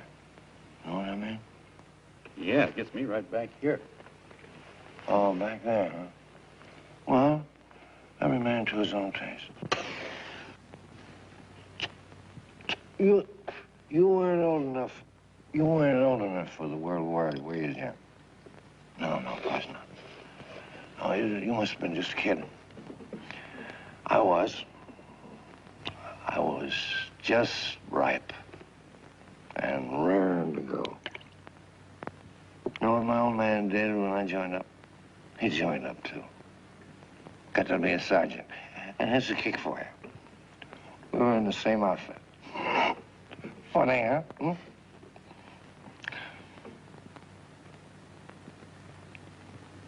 He was killed, John. I saw him get it. I was right there, and I saw it with my own eyes. Me, I came out without a scratch. That is, excepting my ulcers.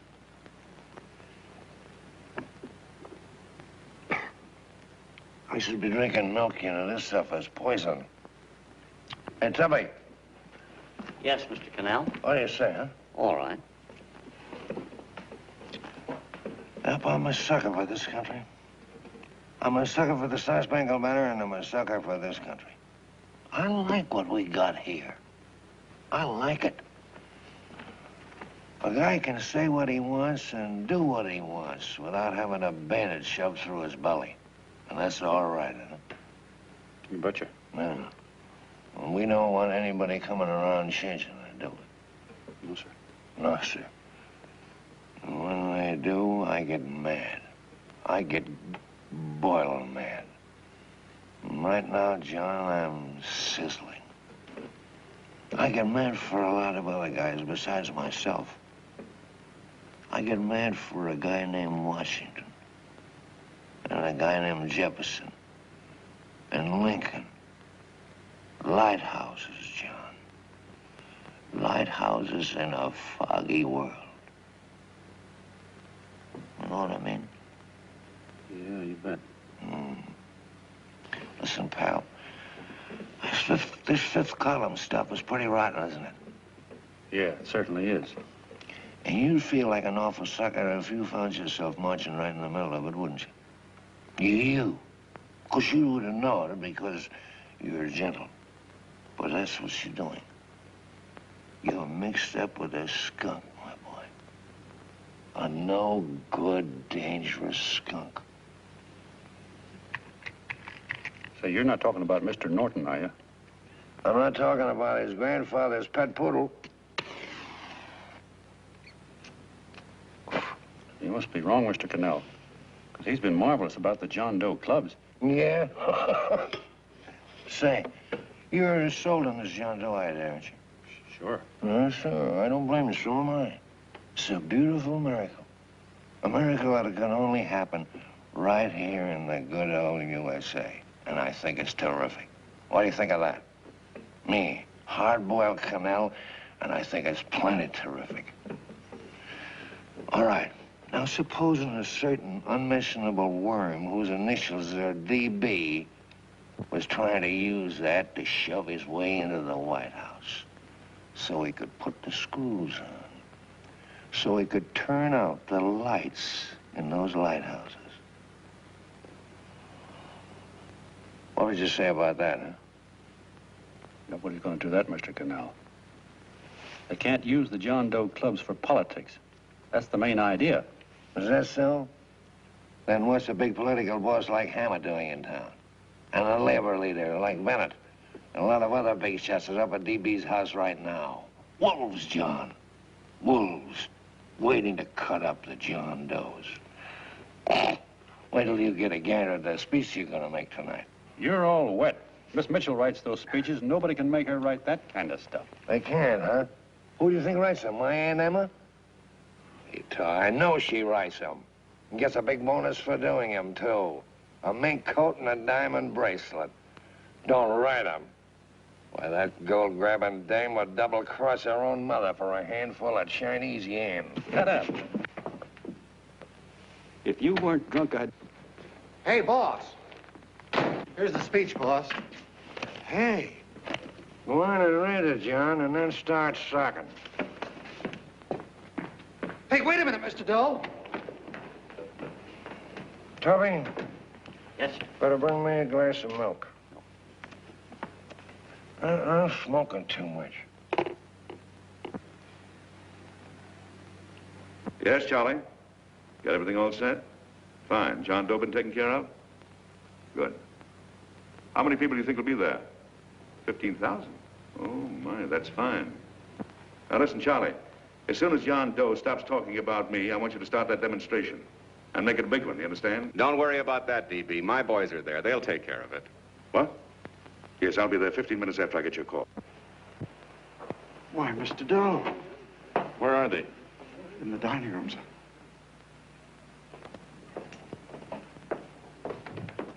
Now, gentlemen, I think we're about ready to throw that great big bombshell. Yeah, well, it's about time.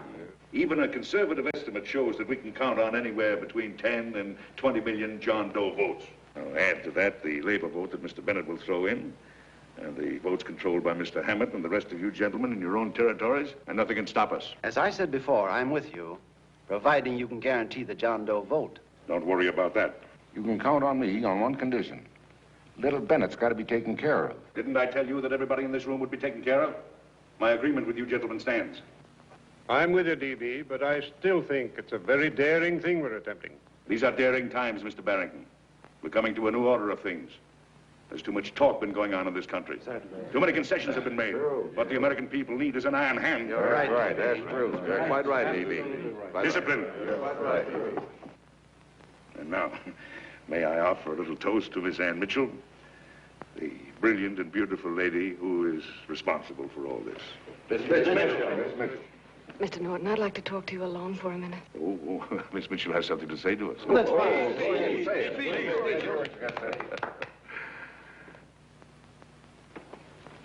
Hello.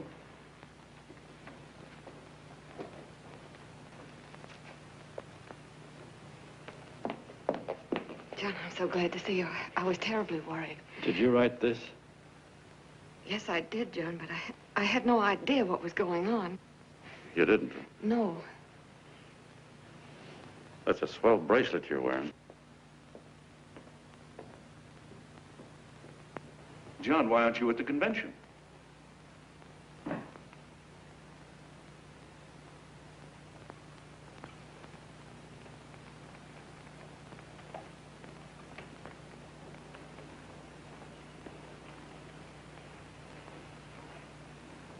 Is there anything wrong? No, nothing's wrong. Everything's fine. So there's going to be a new order of things, huh? Everybody's going to cut himself a nice fat slice of the John Does, eh? You forgot one detail, Mr. Big Shot. You forgot me, the prize stooge of the world. Why, if you or anybody else thinks he's going to use the John Doe clubs for his own rotten purpose, he's going to have to do it over my dead body. Oh, hold on a minute, young man. Hold on. That's rather big talk. I started the John Doe clubs with my money. And I'll decide whether or not they're being properly used. No, you won't. You're through deciding anything. And what's more, I'm going down to that convention, and I'm going to tell those people exactly what you and all your fine feathered friends here are trying to cook up for them. And I'm going to say it in my own words this time. Stop it, baby. You ruined us, Stevie. Wait a minute, fella. My uncle wants to talk to you. Listen to me, my son.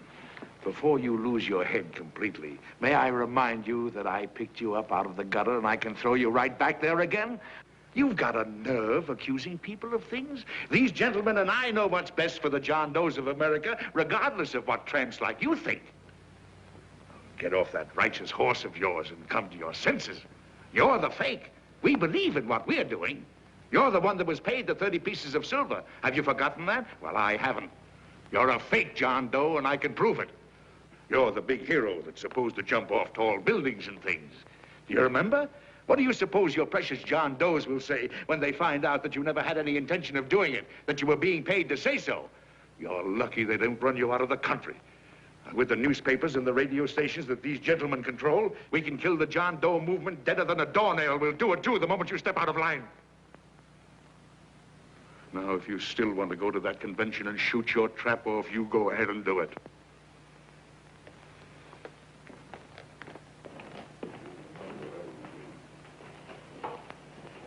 You mean to tell me you try to kill the John Doe movement if you can't use it to get what you want? You bet your bottom dollar we would.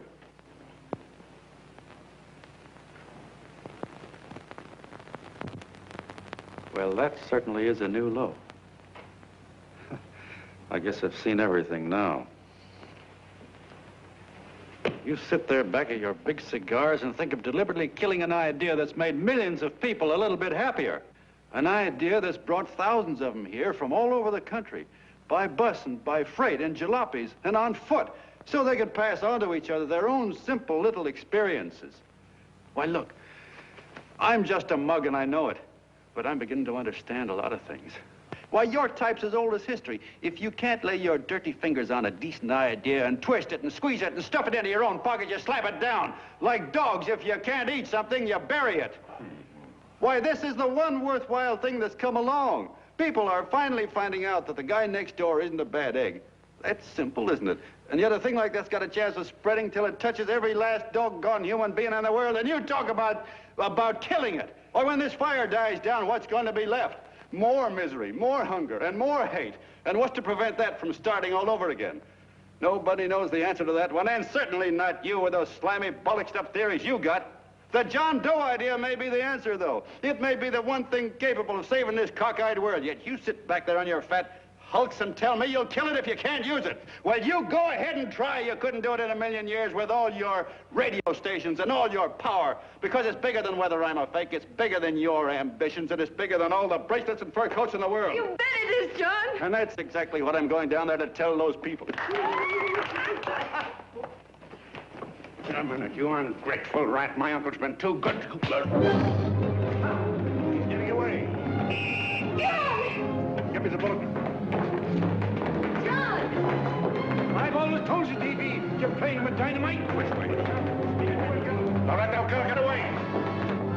Before he gets through tonight, he'll ruin us all. Now, stop him cold. Don't worry, I've been ready for this. John! Oh, John, please listen to me.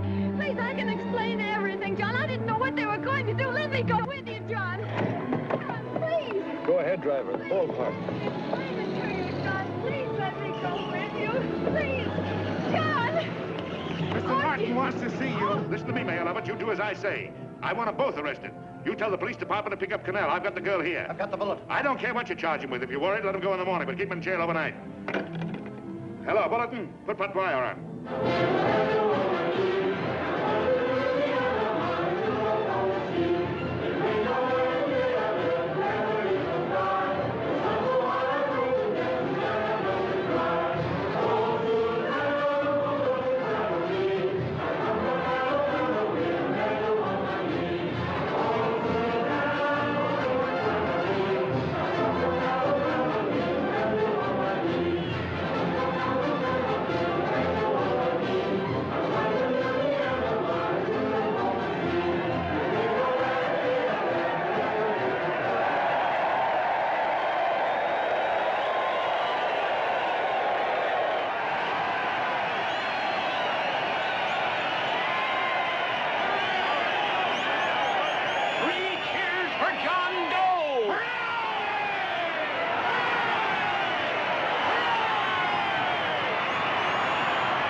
Quiet, please.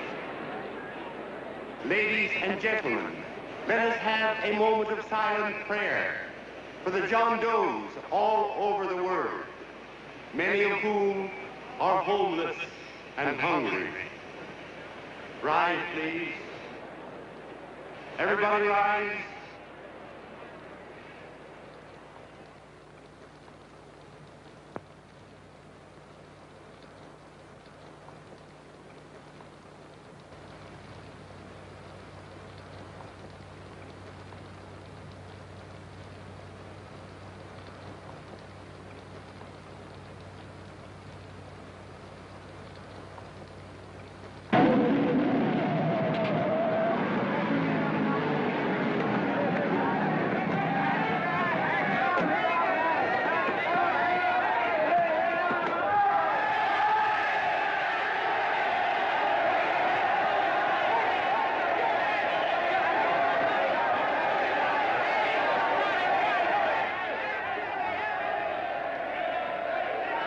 Newsboys.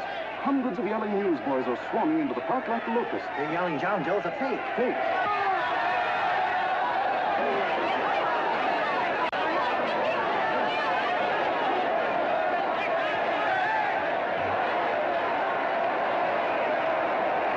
Federal investigation urged by Chamber of Commerce. How could he be a fake? It must be some kind of a gag. A what? A gag. A gag.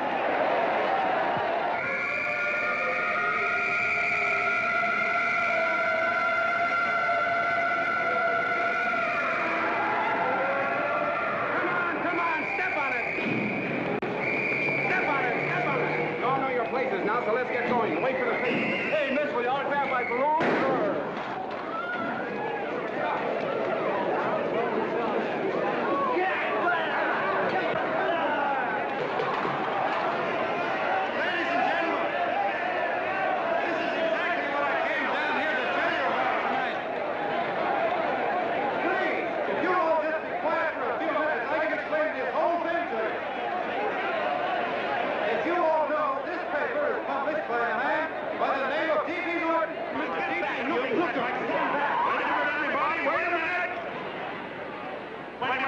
Gentlemen, my name is D.B. Norton. You all know me. I accuse this man of being a faker. We've been taken for a lot of suckers, and I'm the biggest of the lot. I spend a fortune backing this man in what I believe to be a sincere and worthy cause, just as you all did. And now I find out it's nothing but a cheap racket cooked up by him and two of my employees for the sole purpose of collecting dues from John Does all over the country. That's a lie. It's not a lie. Nickels and dimes to stuff into their own pockets. You can read all about it in the newspapers there. That's a lie. Listen, Yeah, ladies and gentlemen, go of don't me. believe what... This man had no intention of jumping off the top of a building. He was paid to say so. Do you deny that? That's got nothing to do with it. Were you paid for it, or weren't you? Yes, I was paid, but there And happened... what about the suicide note? You didn't write that either. What difference... Did you write it or didn't you? No, I didn't write it. Now, you bet your life you didn't. You look in your papers, ladies and gentlemen, and you'll find Miss Mitchell's signed confession that she was the one who wrote it. Listen, folks, it's a fact that I didn't write the letter. There, you see, he admits that you're a fake John Doe. For what you have done to all these good people, they ought to run you out of the country. And I hope they do it.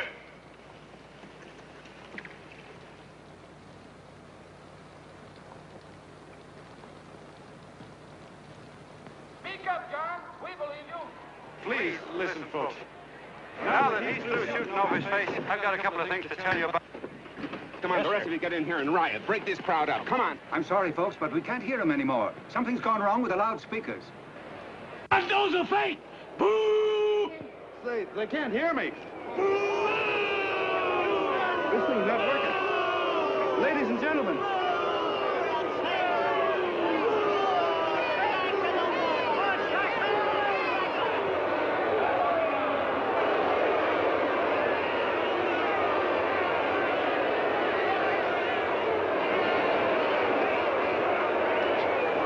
This thing's bigger than whether I'm a fake. Look, Bert, you believe me, don't you? Sure, I believe you. Walking my legs off, thinking up 5,000 signatures for a phony. Well, there you are, Mr. Doe. 5,000 names asking you not to jump off any roof. It makes no difference, Bert. The idea's still good. We don't have to give up our club. Yeah, well, you can have it. They're starting to throw things. Somebody's going to get hurt. I'm afraid it'll be John Doe. Listen to that mob. I'm gonna go to him. All right, lady. Can't let you out. Let me go. I want to go to him. Oh, please. Please let me go. They're crucifying him. I can help him. Sorry, sister, we got orders to hold... Orders from who? Can't you see it's a framer? Oh, Mother, they won't let me go. They won't let me go. Listen, folks. You gotta listen to me, everybody. Back to the jungle, you hobo! Just another racket! Stick to your clubs.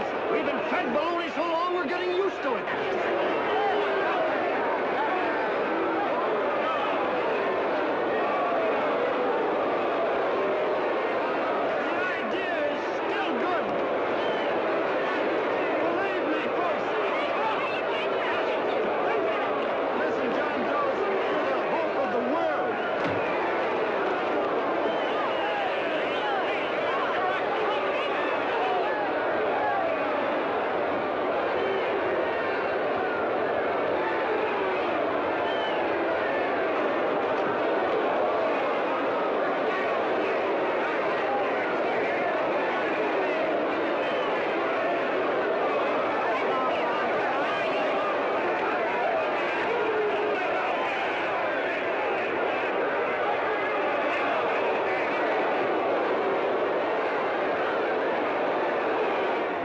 Managed to get him out of the park. If that boy isn't hurt, it'll be a miracle. Ladies and gentlemen, this certainly looks like the end of the John Doe movement. Well, boys, you can chalk up another one to the Pontius pilots.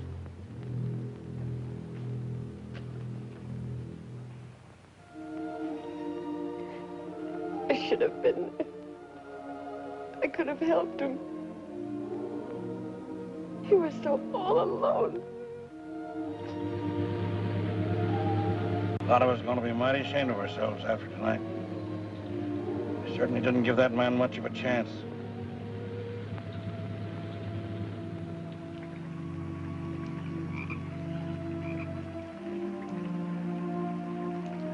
Have some more coffee, Long John? No thanks, Carl.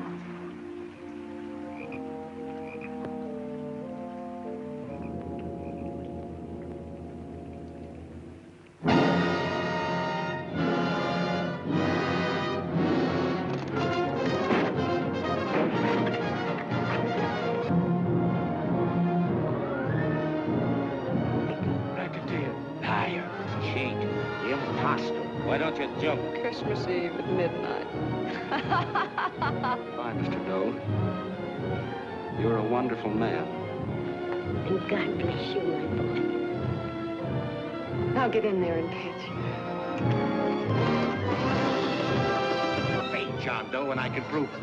You're the big hero who's supposed to jump off tall buildings and things. You remember? What do you suppose your precious John Does will say when they find out that you never had any intention of doing it, that you were being paid to say so? Christmas Eve at midnight.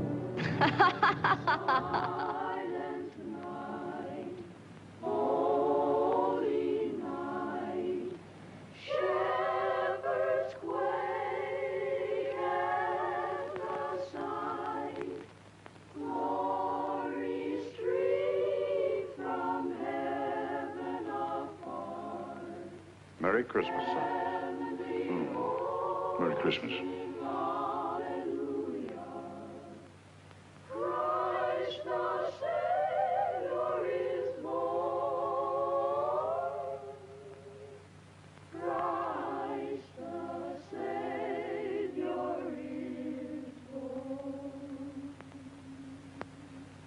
Thank you, sir.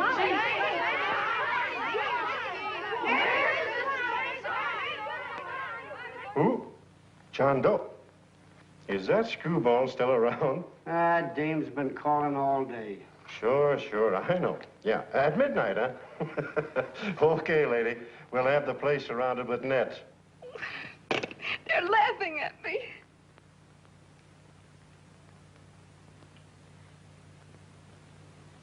You're a sick girl, Anne. You better take it easy. Whom are you calling now? You called that number not 10 minutes ago. Hello, Mr. Cannell. Have you seen him yet? Now listen, Ann, he can't possibly get in without our seeing him. I'm watching the side door and the colonel's out front, so stop worrying. Oh. Thank you.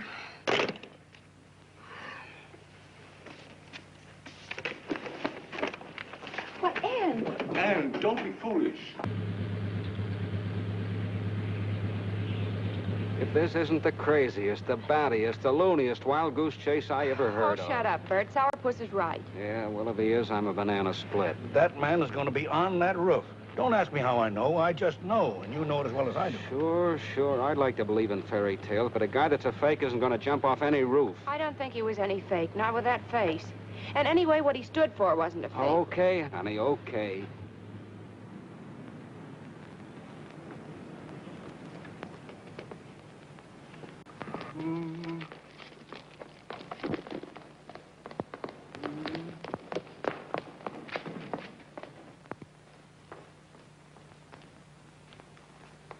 Elevators ain't running. Colonel, You shouldn't get out of bed, miss. has he been here? No, Have you seen him? I ain't seen him for a week. Where's Cannell? He's watching the other door. Oh, you're swell. Oh. No sense in going up there. I've been here for hours. He ain't here. Let me go, will you? Now, that's crazy. It's 14 floors.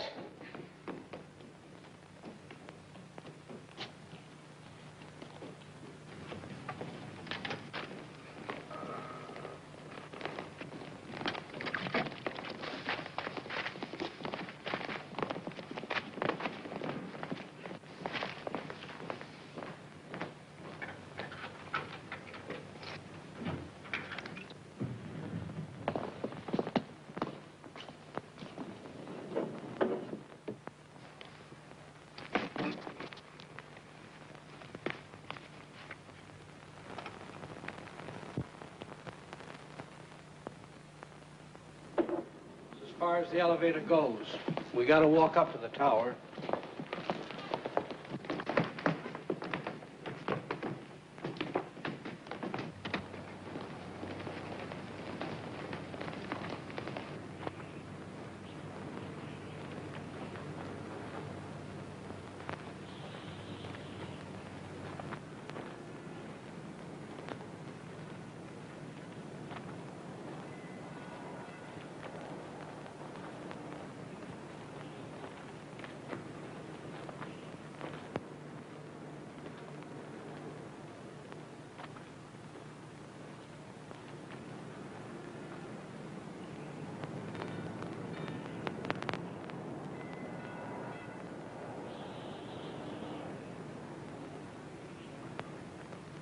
That tramp was probably full of Christmas cheer and asleep in some flop house. Let's go. I've got to decorate my tree.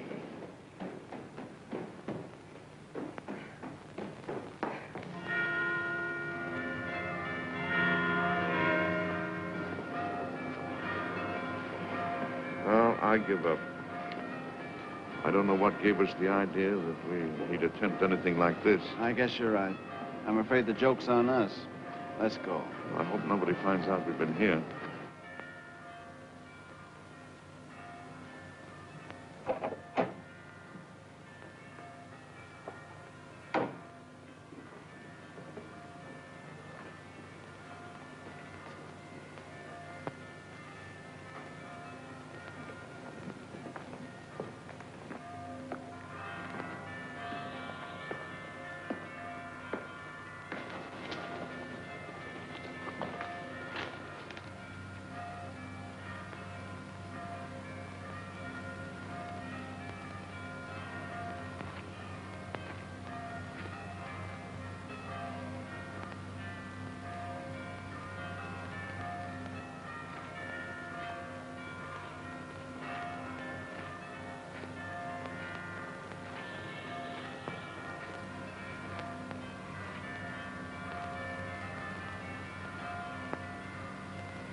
I wouldn't do that if I were you, John.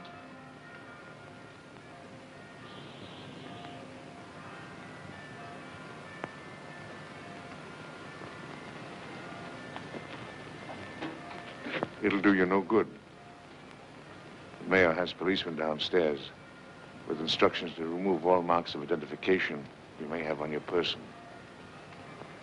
You'll be buried in Potter's Field, and you will have accomplished nothing.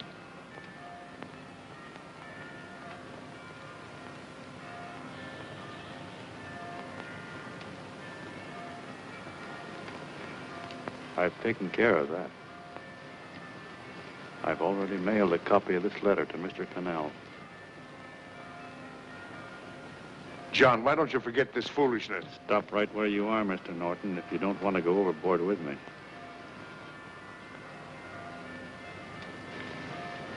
I'm glad you gentlemen are here. You killed the John Doe movement, all right. But you're going to see it born all over again.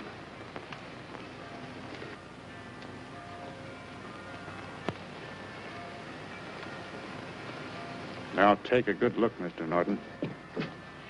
John! John! Oh, John, no, I won't let you unlock it, darling. Oh, please. Please don't give up. We'll start all over again. Just you and I. It isn't too late. The John Doe movement isn't dead yet. You see, John, it isn't dead or they wouldn't be here. It's alive in them. They kept it alive by being afraid of. That's why they came up here. Oh, darling. Sure, it should have been killed. It was dishonest. But we can start clean now. Just you and I. It'll grow, John, and it'll grow big because it'll be honest this time. Oh, John, if it's worth dying for, it's worth living for. Oh, please, John. Oh. Oh, please, please, God, help me. John, look at me. You want to be honest, don't you? Well, you don't have to die to keep the John Doe idea alive. Someone already died for that once. The first John Doe. And he's kept that idea alive for nearly 2,000 years. It was he who kept it alive in them. And he'll go on keeping it alive forever and always. For every John Doe movement these men kill, a new one will be born. That's why those bells are ringing, John. They're calling to us. Not to give up, but to keep on fighting, to keep on pitching. Oh, don't you see, darling? This is no time to give up. You and I, John, we... Oh, no. No, John. If you die, I want to die, too. Oh, I love you. Oh, John.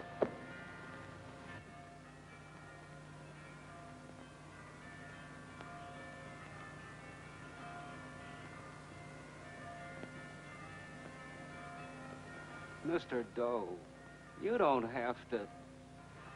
We're with you, Mr. Doe. We just lost our heads and acted like a mob. What Bert's trying to say is that we need you, Mr. Doe. There were a lot of us that didn't believe what that man said. We were going to start up our John Doe Club again, whether we saw you or not, weren't we, Bert? And there were a lot of others that were going to do the same thing.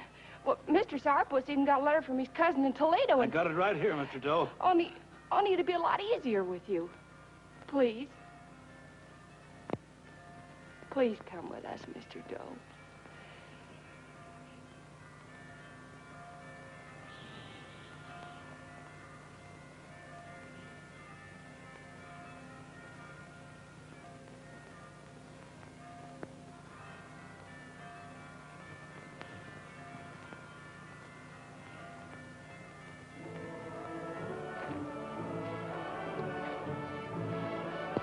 Long John. Mr. Doe. Here, we'll help you with it. She'll be all right. Mr. Doe, take her right down to the car. Right up. Oh, look, we got a car right down to her. Lay on, Norton. The people. Try and lick that.